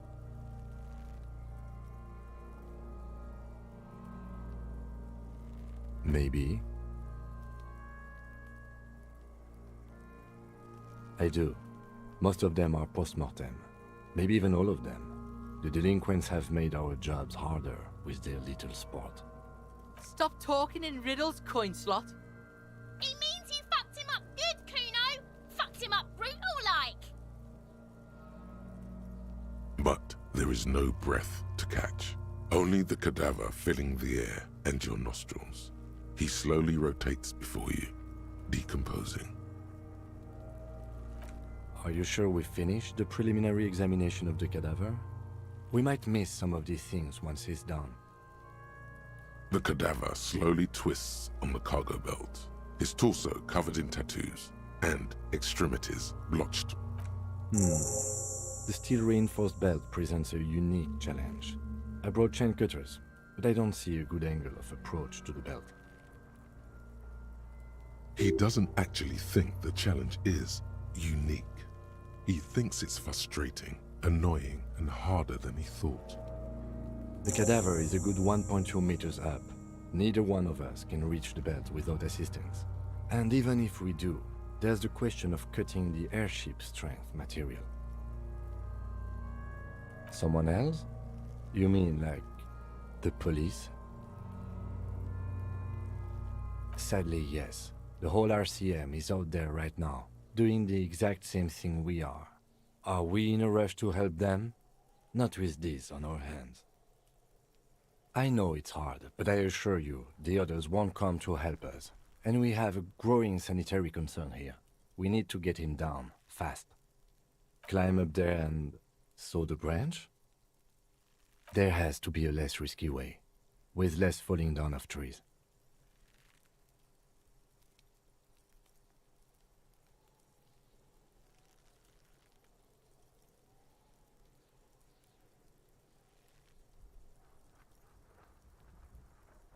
I was really hoping we wouldn't. The Union appeared to be suspect in this case. It seems like a dangerous route to go down. But what other options? The corpse twists on the belt, like chicken on a skewer. Yeah! Bang bang time, pig! Shoot his head off! How? Where the buckle ties the rope to the branch. That's a good spot to aim.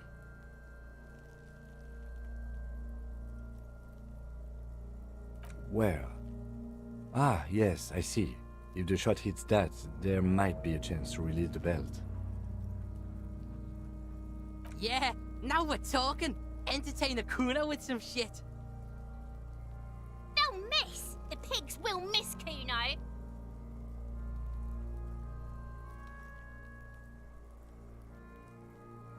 The lieutenant's brow is furrowed. He appears too deep in concentration to even notice what you said. Silence. With his elbow sharp, the lieutenant unzips his jacket and produces a lightweight firearm. He drops a paper cartridge in the barrel, separates the scouring stick, and gives the cartridge 5 tucks. That's a Kiel A9090 Armistice, mass-produced muzzle-loader, ascetic, frugal, one of the most common firearms in the world. He then steps back and assumes the fellow's desk position, taking aim. The corner of his eye twitches. His finger is on the trigger. He's gonna fucking miss! The kid's voice is drowned in a shrill blast that echoes off the walls of the surrounding tenements. A cloud of smoke slowly parts in the air as the lieutenant steps back and says to himself, God damn it. Fucking idiot! Mookaba asshole! Kuno could have hit it easy, but then Kuno's not fucking handicapped, is he? Kuno's sorry too. Kuno feels sorry for the Beano Cloud. The lieutenant doesn't say a word. Just No, we are lucky as it is. We didn't break anything, and the victim remains uncompromised. Any more mistakes could put us in an unfortunate position with the locals. We have eyes on us. I didn't do us any favors with that. I have to say, it's beginning to look unlikely we can get him down without assistance. It's bad as it is, us shooting firearms like punks here. Go ahead, I'm not stopping you. Just don't hit the victim. They only have one gun! oops. This is the sorriest pair of pigs Kuno's ever seen. Officer, why do we only have one gun?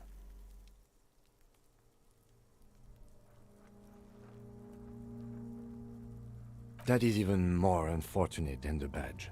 You need to contact your station about it as soon as possible. Try not to lose this one, please. Yeah, take it, you fucking banana poika! Take it and shoot yourself in the mouth! The cold piece of bakelite and gunmetal is surprisingly light. Your fingers fit right through the guard, instinctively resting on the trigger. The fuck are you waiting for, Kuno? Tell him to shoot himself in the mouth! The buckle comes into focus in your sights. You stand with your feet planted firmly in the ground and your left hand supporting your gun arm.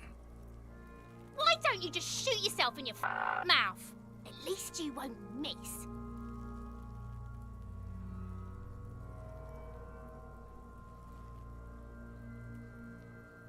Your field of view narrows. The branch slowly moves, becoming entirely two-dimensional.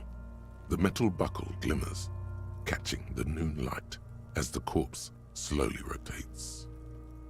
The slow movement of the branch in the wind and your shoulders directing the gun sink up, dancing hypnotically. Look, he's crying! You gonna cry now, fucking faggoty?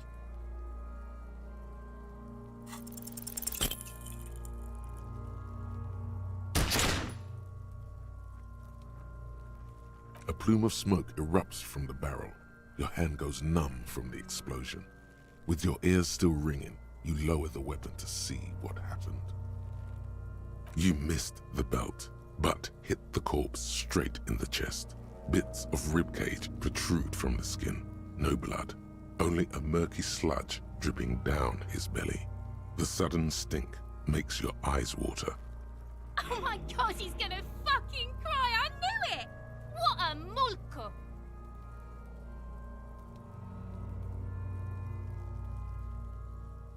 I agree. Police work is overrated. It is trying and stressful. However, it is still our job to get the dead body down. It's not the gun's fault you can't shoot. It's your pig hands. Pigs don't have hands. They have, like, fucking hooves or something. Kuno has hands. Kuno can shoot that shit down for you.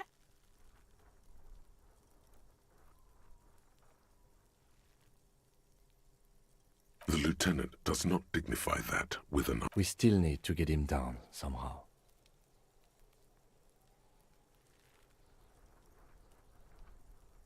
The bad way.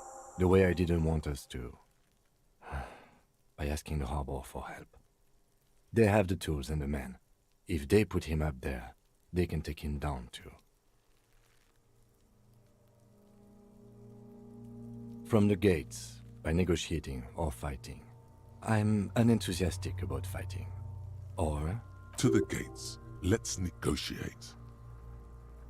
To ask the suspect for help with the victim's body? To be indebted to Evrard Clare? Very much, yes. Which is why I would have preferred us to handle this ourselves. Clearly we can't. Suck my dick, bitches! The leader of the Union. A dangerous and corrupt man, from what I hear. You... Yeah? Don't go being someone else's bitches. You're Kuno's bitches.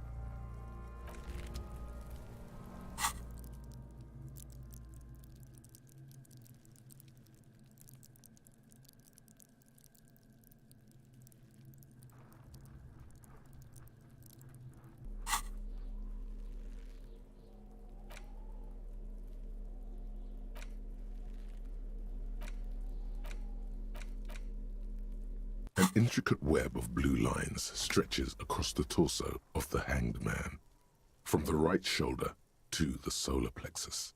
Each time the lines intersect, a small white star is formed in their crossing. Hundreds of fading asterisks riddle his skin.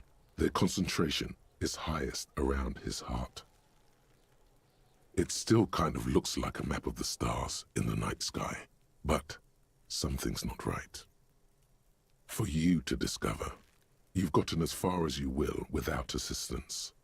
Someone who knows about history could tell you. Gone.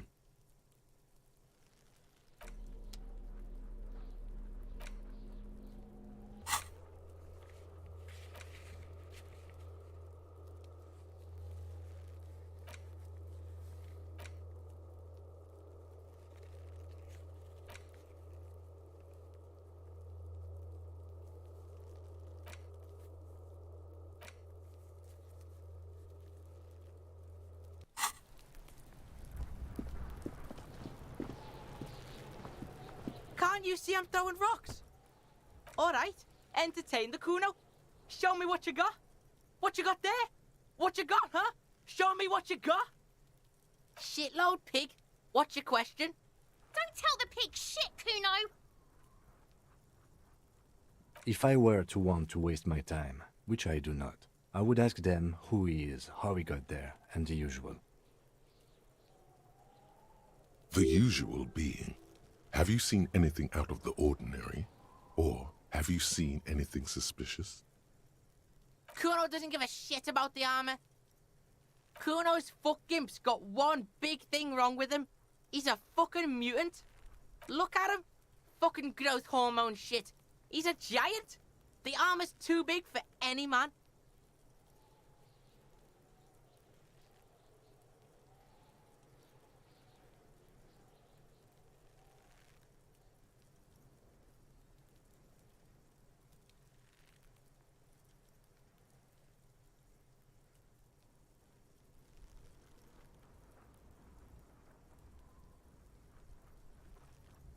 Kuno doesn't give a shit about that freak armor. Kuno threw that shit away. Kuno tried to get the helmet on. It was too big. Kuno kicked that shit in the sea, rugby style. That shit means nothing to Kuno. Yeah, that shit means nothing to Kuno. Kuno doesn't give a shit about material shit. Kuno's a fucking monk. You wanna fuck on someone about that armor? Go fuck the mustached union fuck. The jolly troubadour shit at the gate. Yeah, cock and boot. You know that jolly union cow fucker? Came around talking about cows or some shit? Came around pretending like he cares about cows? Yes, you met him at the gates. The one with the boots and the jolly smile. Yeah, he's the one you want to talk to. He's fucking crazy about that armor shit. Coming here pretending like he likes cows. Trying to catch a peep at Kuno's armor. Curious, my liege. Why did Kuno feed you this information? Yeah, Kuno's doing charity today. Kuno Day. Kuno feels sorry for you two loser pigs. Kuno's doing pity now. Still, seems suspicious. He may have it in for that guy. Or you may be paranoid. That is also a possibility, sire. Kuno's fuckgimp. Kuno uses the fuckgimp for target practice. He's trying to hide the fact that he doesn't know. Kuno knows what you meant. Kuno's not a snitch. That's all. Trying to make Kuno sing into the popo phone. Probably climbed. Kuno was busy down the road when that shit went down.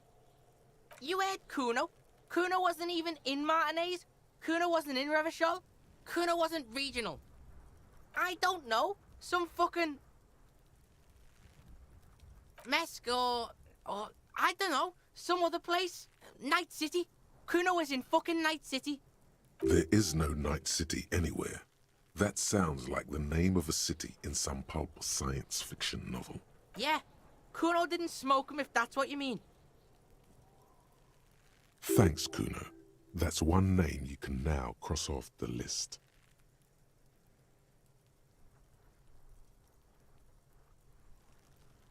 Just a couple of pigs sniffing around in the dirt.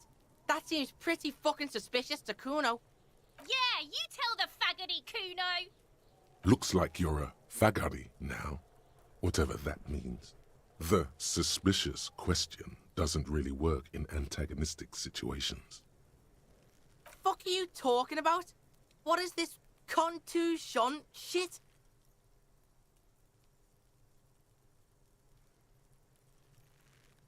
He says you're stupid, Kuno. They want to make you stupid again.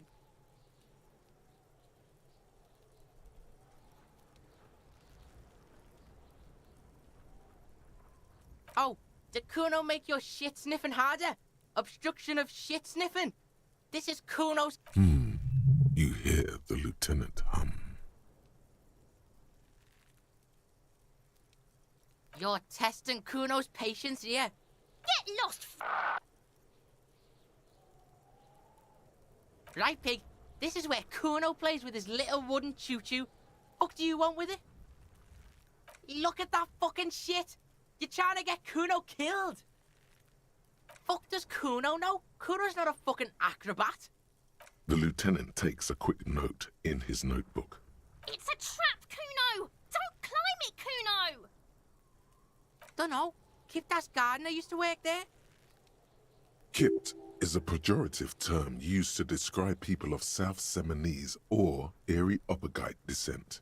It used to be a common first name among the Areopagites of Ilmara. Not so much anymore. Yeah, that's what Kuno said. She couldn't handle the heat, so she took off. Kuno can take it. Shit's nothing to Kuno. Look, Kuno doesn't explain shit. Kuno just says shit. Yeah, her. What was she doing in the greenhouse in March anyway? What kind of gardening is done in March?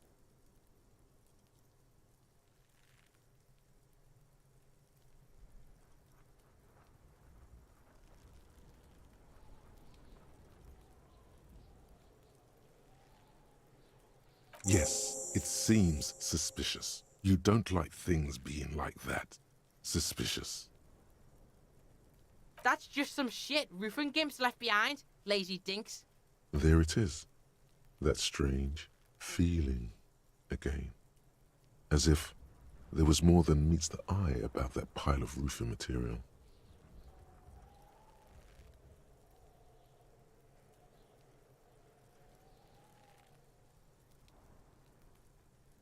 The fuck are you talking about? Kuno doesn't know what handed gimps they were. Trying to get you to talk gimp, Kuno. Don't talk. In her eye. Fuck are you talking about? Ask me a normal question, pig. They're trying to make you feel stupid, Kuno. You glance again at the roofing material in front of the shack. Yes, you should go back there.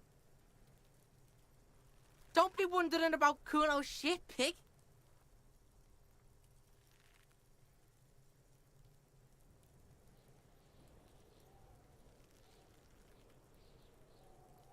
Fuck does Kuno care about your hunch? That's your shit. You figured it out. Yeah, whatever. Kuno doesn't give a shit. Kuno's Kuno, pig. It's always Kuno, never I. Clearly the kid's using the third-person perspective as a shield. Kuno doesn't do that smart shit. Don't throw that book shit at Kuno. Kuno knows you're lying. Trying to get Kuno hooked on the book. Watch out, Kuno! He's trying to fiddle you! He's gonna put his hands on you! Help! Pig's got Kuno! Help! Rape! Help! He's got the Kuno, help! Help! He's dig- Escalate, Kuno! His dick is out! You're afraid! Pigs in air, Kuno! Somebody, please! How did we get here? How did this happen? This makes no sense. There may still be a way out. Just appeal to his reason.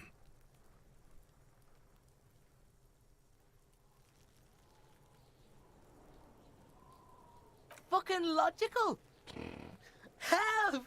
The logical pig is fiddling Kuno. No! Get off Kuno, you sick fat fuck! The nearly psychopathic way they could slip in and out of the act implies you're not the first victim. Help! Misters, help!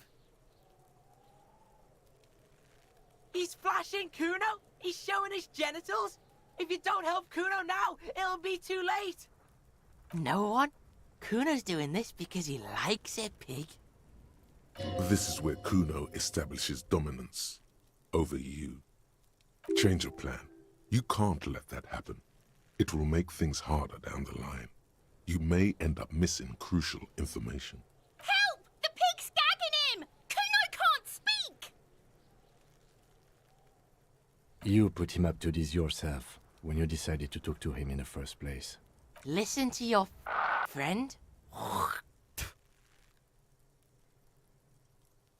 Kuno owns the fat ass. Help! The RCM is trying to fuck Kuno! Look. For emphasis, a ghost is saying this. A shit-eating psychopathic ghost with an ace up his sleeve. I know you wanted to hit me. You got that I'm gonna fuck that Kuno up look that Kuno's dad gets. The murder look. The rage look. Relax. He can't read your mind. He doesn't know you were thinking that.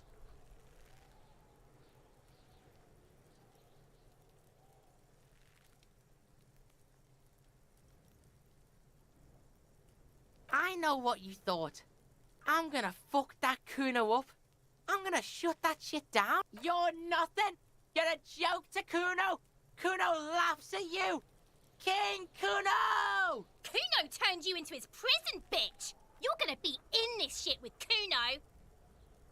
No, you're not. We can just leave. Bitch, you're gonna be in this shit with Kuno forever! A peepo is a type of hat, by the way. Okay. Kuno is kind to his bitch. Ask your questions, but remember, this changes shit. Click, click, click, click!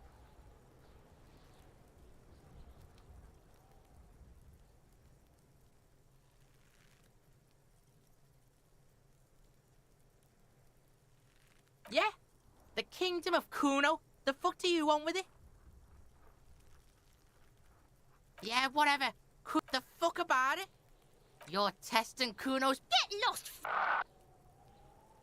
Kuno doesn't fucking...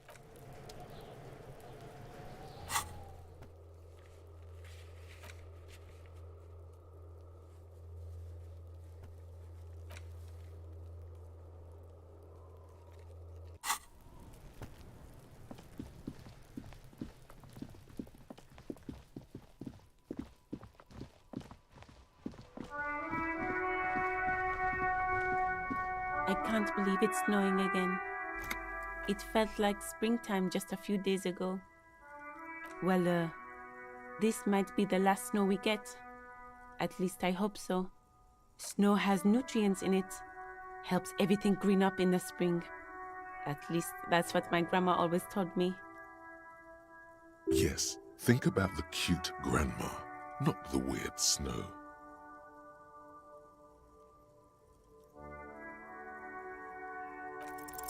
Stop looking at her. Look around. What do you see? That's right. And the canal, the bookstore, the harbor gates. This is a great vantage point for keeping an eye on you. No, of course not. I don't understand what this is about. The kid did this, right? The red-haired rat?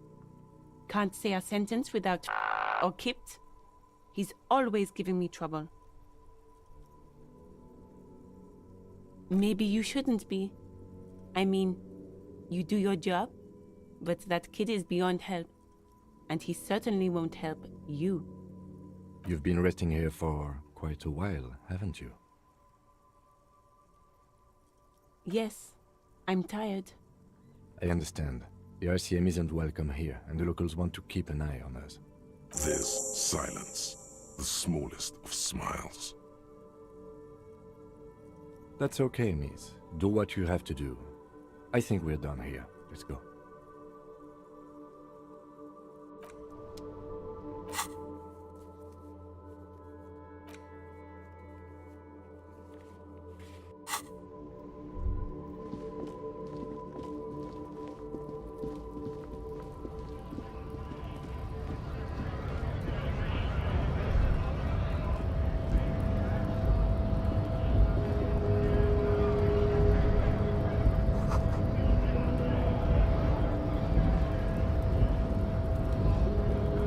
Hola, Wandering Man. How can I help you? The little boy had a good on his promise. To get me into trouble. To sick the pigs on me, pardon the choice of words. Not mine. What happened? I was asked to look into that armor situation. Official Union probe, you know. Track it down, see who took it. Did you? At first I thought, why not? Maybe the pieces can feed the strike. Buy us a few more days under the sun, you know? So I went to this boy. He said he'll make me his prison bitch. He's got eyes everywhere, and the cops in his pocket, and he's the king of Jamrock. Serves me right for doing menial footwork. I dropped that probe right then and there, and it still got me into trouble. One bad move is all it takes.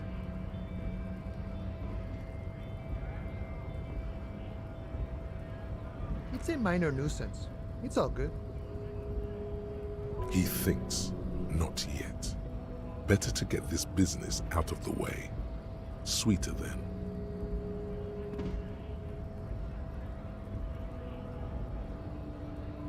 I learned that people don't want to talk to a drunk Union man about some armor. What else? Not much. Technical stuff mostly. That was the interesting part. I did some research into this armadura. Let's say I have friends at the library. I didn't get into the material science, just how it comes off. How does it come off? In parts. 4 in total. The helmet was the first to go. The kid says he tore it off and kicked it into the sea. I believe him. The boots were still on the guy last I saw. Too hard to remove. So, as I count, there are 2 parts missing. The gauntlets and the cuirass. This is where I left off. Too much hassle. More like a job for some militia.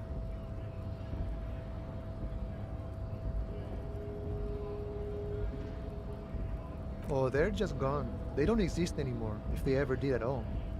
Forget about them. I did. Nice and balanced. Some junior officers can take care of the rest. Smart choice. It's only that one spot you need armored too. The one the bullet hits.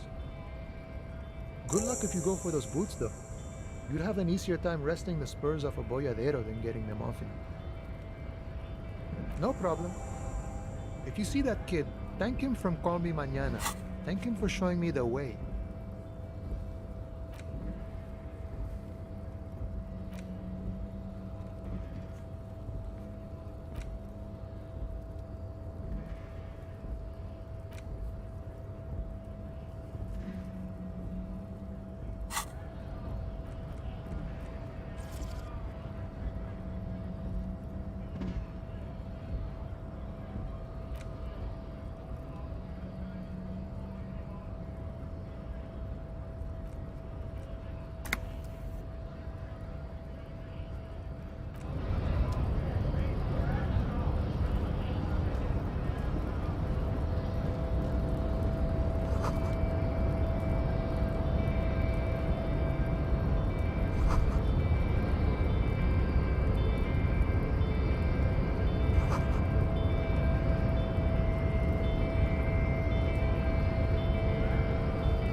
Nobody betrays your degeneracy.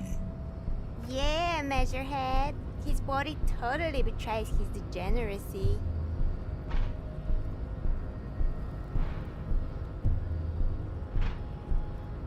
We still need to get into the harbor. We need help with the tree situation. There must be another way. Your body continues to betray. Are you admiring my morphophysiology? It must be frightening to stand in the shadow of this racial pinnacle. Be calm, Sandwich. You are not in danger because you are not a threat to me.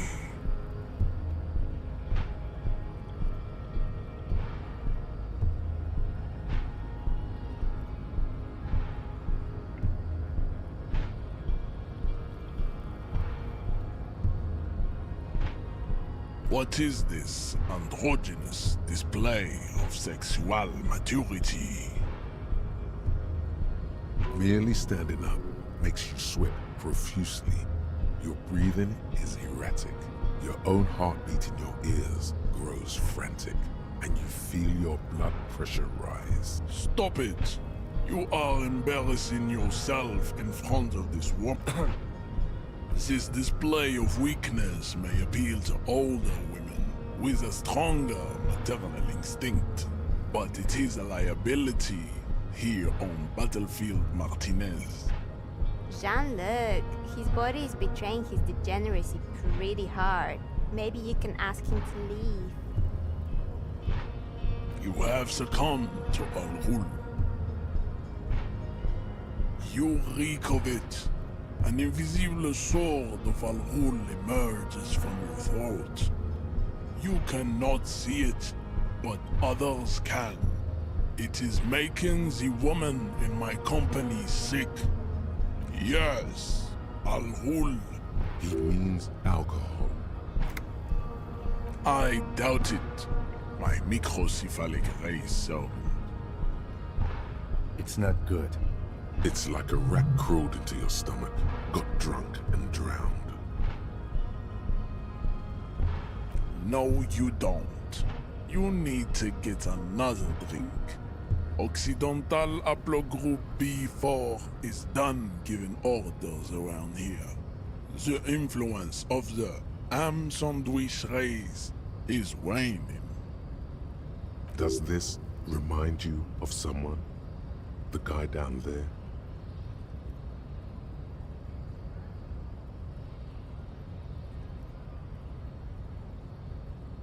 Begging for help. Attempting to pass fear for cooperation. How far the Occidental Haplogroup has fallen.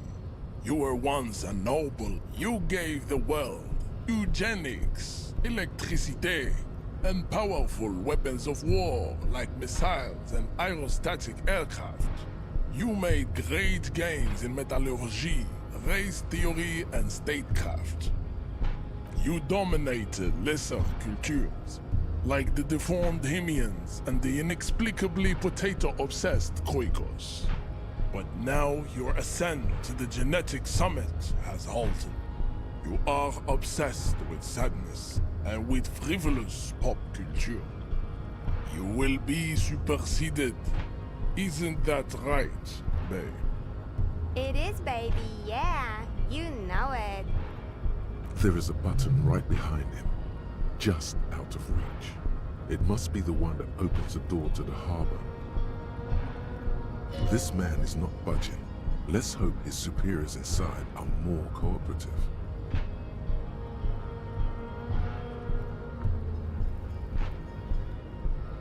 Enough with this begging. You should leave the stage of history. Bring your troops to the Simonine Islands and to Boogie Street, and we will pulverize you. When you are gone, we will build a museum for you. The walls will be lined with bottles of Al-Ghul, your beloved beverage.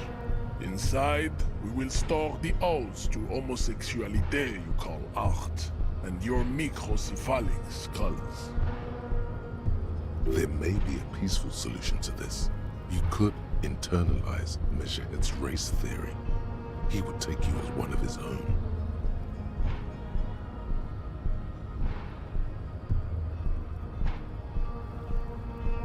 The best idea.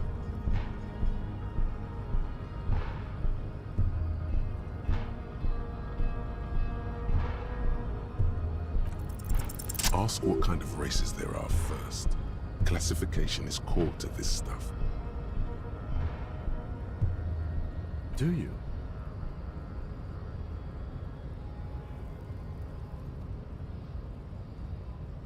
The lieutenant looks toward the harbor's electronic door, and then, to you, he lets out an audible sigh. You are obviously a liberal, Sayolite. A polyculturalist. I can see it from your love of microtechnology and your sartorial choices. Do not deny your friend the truth you have denied yourself. There are 3 categories of race. Type A, the heroic races. Type B, the servile races. And the vile CF race cauldron of pederasty. Which one do you need education on? Those are the Simonese, the Areopagite, and the Occidentals, excluding the Maun, of course. The Maun are riddled with eczema to the point where they find it impossible to smile. They are all lactose intolerant, a common result of inbreeding. A receding genetic pool has led the Maun on reprehensible street parades. In Maun cities like Stadskanal and Vredefort, wearing wooden clogs on their feet and little green tassels on their hats. You know them by the names of their nation-states. The Oranese, the Gotwaldians, and the Königsteiners. My people simply call them Maun.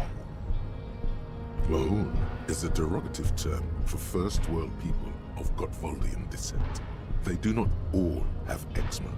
Also, people of Katla, like the Suru and the Huhu, are much more lactose intolerant. In some municipalities of Oranje, people do wear shoes made of wood to street parades. Green, orange, and even yellow tassels. The Maun are proof that you can have too much Occidental racial purity and tassel-centric culture. Inbreeding has led to a lactose-intolerant subrace whom no one can take seriously. The Vespertines and Messenians of Vesper and Messina, the ancient Meteorans of Meteo by the golden Pisantic Sea, the Suren of Sur-la-Clé, and even the North Königsteiners, all have type A race propensities. The other large mondial civilization, the Mesk, are too yellow and oleaginous to count as a heroic race. True, they are violent and expansionist, but they have a glandular problem. Overproduction of sebum. Sebum is leaking into their brains, making them listen to El Mariachi music and eat toxic minced meat-based food, which in turn only produces more sebum. As proven by the Maun and the Mesk, Occidental type A is in retrograde. The Simonese and the Areopagite are on the ascent.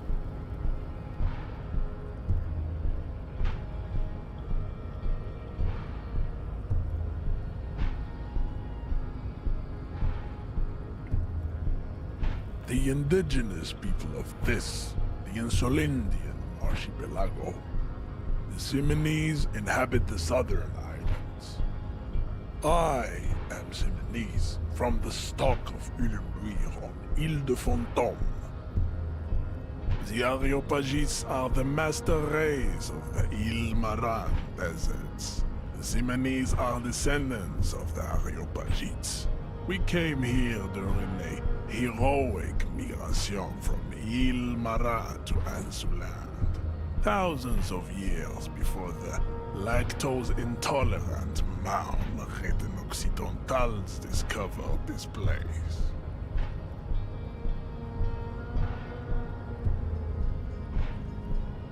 The Areopagites are the master race of the Ilmaran deserts.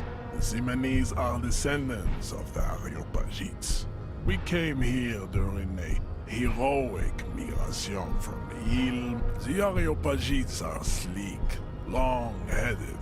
The Simonese are powerful, mesomorphic.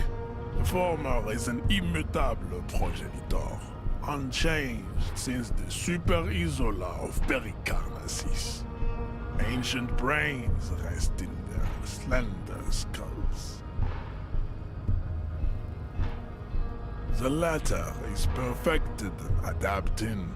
Together they form the Simeno-Areopagite or Simeopagite superrace.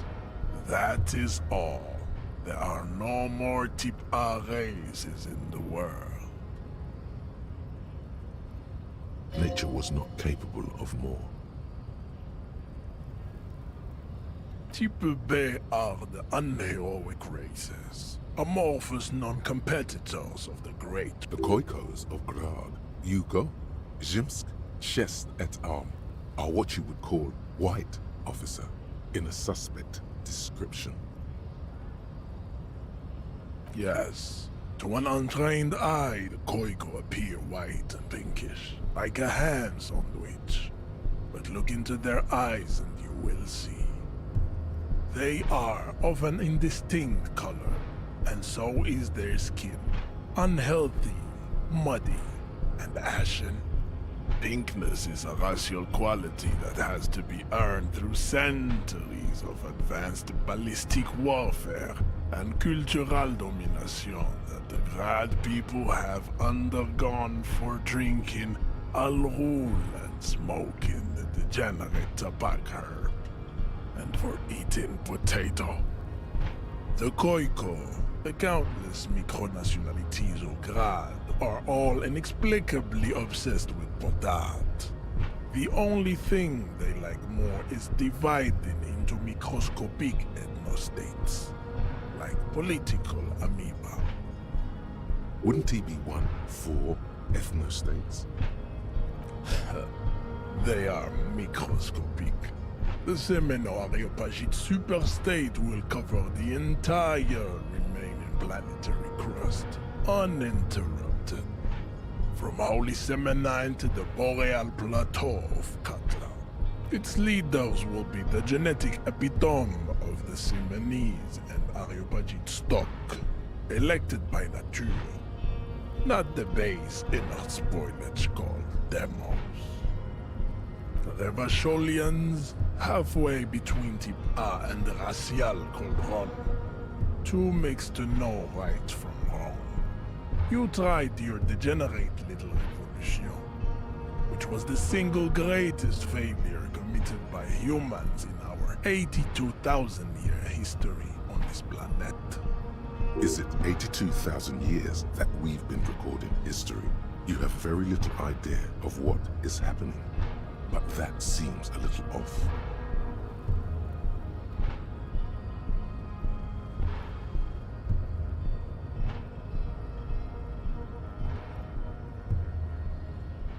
The revolution came to Ravachol from Grad, in Zaraz-ridden potato carts. It is literally an illness, a prion disease that leaves the parietal and frontal lobe ridden with holes. A soft, sponge-like mass of dementia, hallucination, and paranoia. The revolution is fatal familial insomnia, a hereditary prion condition passed from the Khoiko to the Occidentals. But not sexually. Probably through trade roots and potate acid, the prime component of the potato plant. Enough of type B mediocrity. Types CF are a museum of failed chimeric experiments and tragic maladaptations. They are tortured creatures waiting to be put to sleep. Your morbid interest in them worries me. Lesser races like the mosquito, grotesque mixture of a masked woman and a Seminese man. Only possible if the mother is masked and the father Seminese. The other way around, they fail to produce offspring.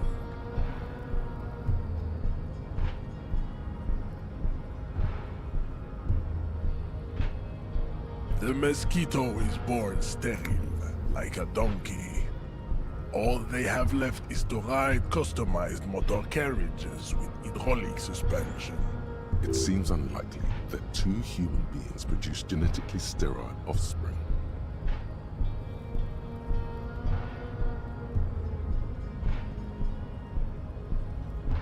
Then there is the Seminokoiki Chimera.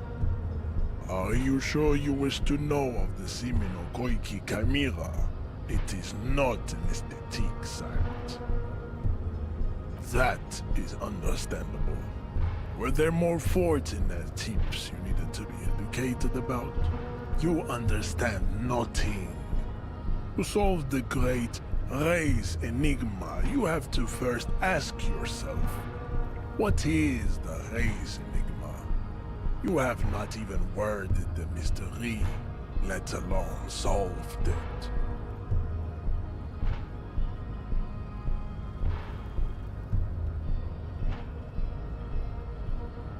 You need to internalize what you have heard here today, then return to me. This clarity does not come instantly.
I cannot possibly imagine what else we have to discuss, Tibere Vasholian.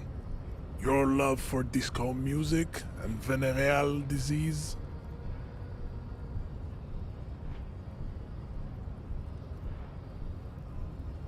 There is nothing fun. I cannot put. Racists are generally not very good examples of their race. I am not like them. I am craniometric perfection.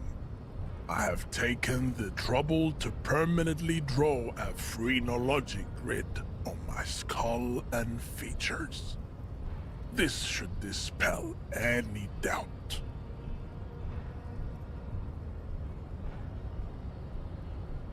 Your silence betrays your inferiority.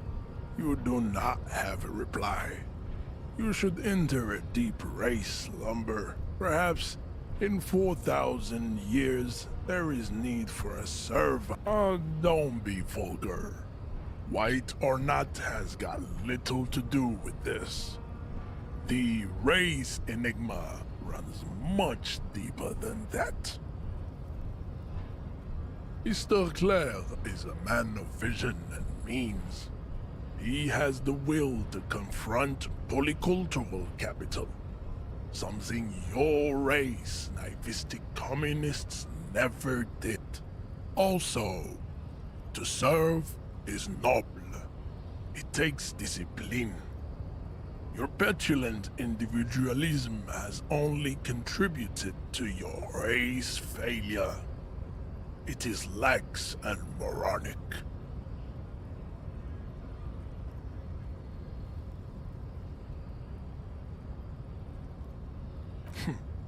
Idiotic communism is the single greatest contributor to your race descent. Everywhere around you. The fruits of its failure above all.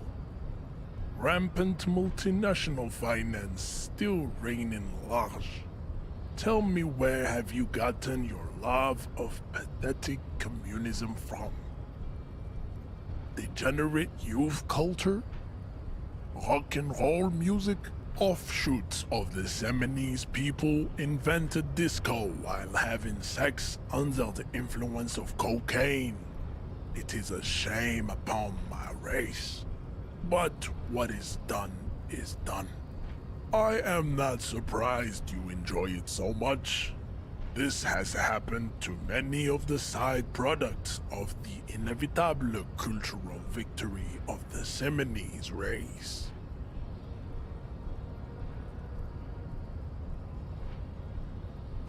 I can see that. The Seminoles are the South Island. We are the future. That is all. I am a descendant. The narrow streets of Ulimbuir are with me in my genetic dreams. No, I have heard about it on the radio. I'm from Couronne, and no, it is not just in Revachol. The city is central to the Simony strategy. You have heard enough about our phylogenetic secrets for today. You have extinction to come to terms with.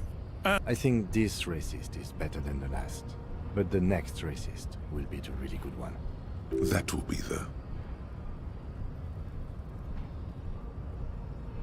There always is. Race is reality.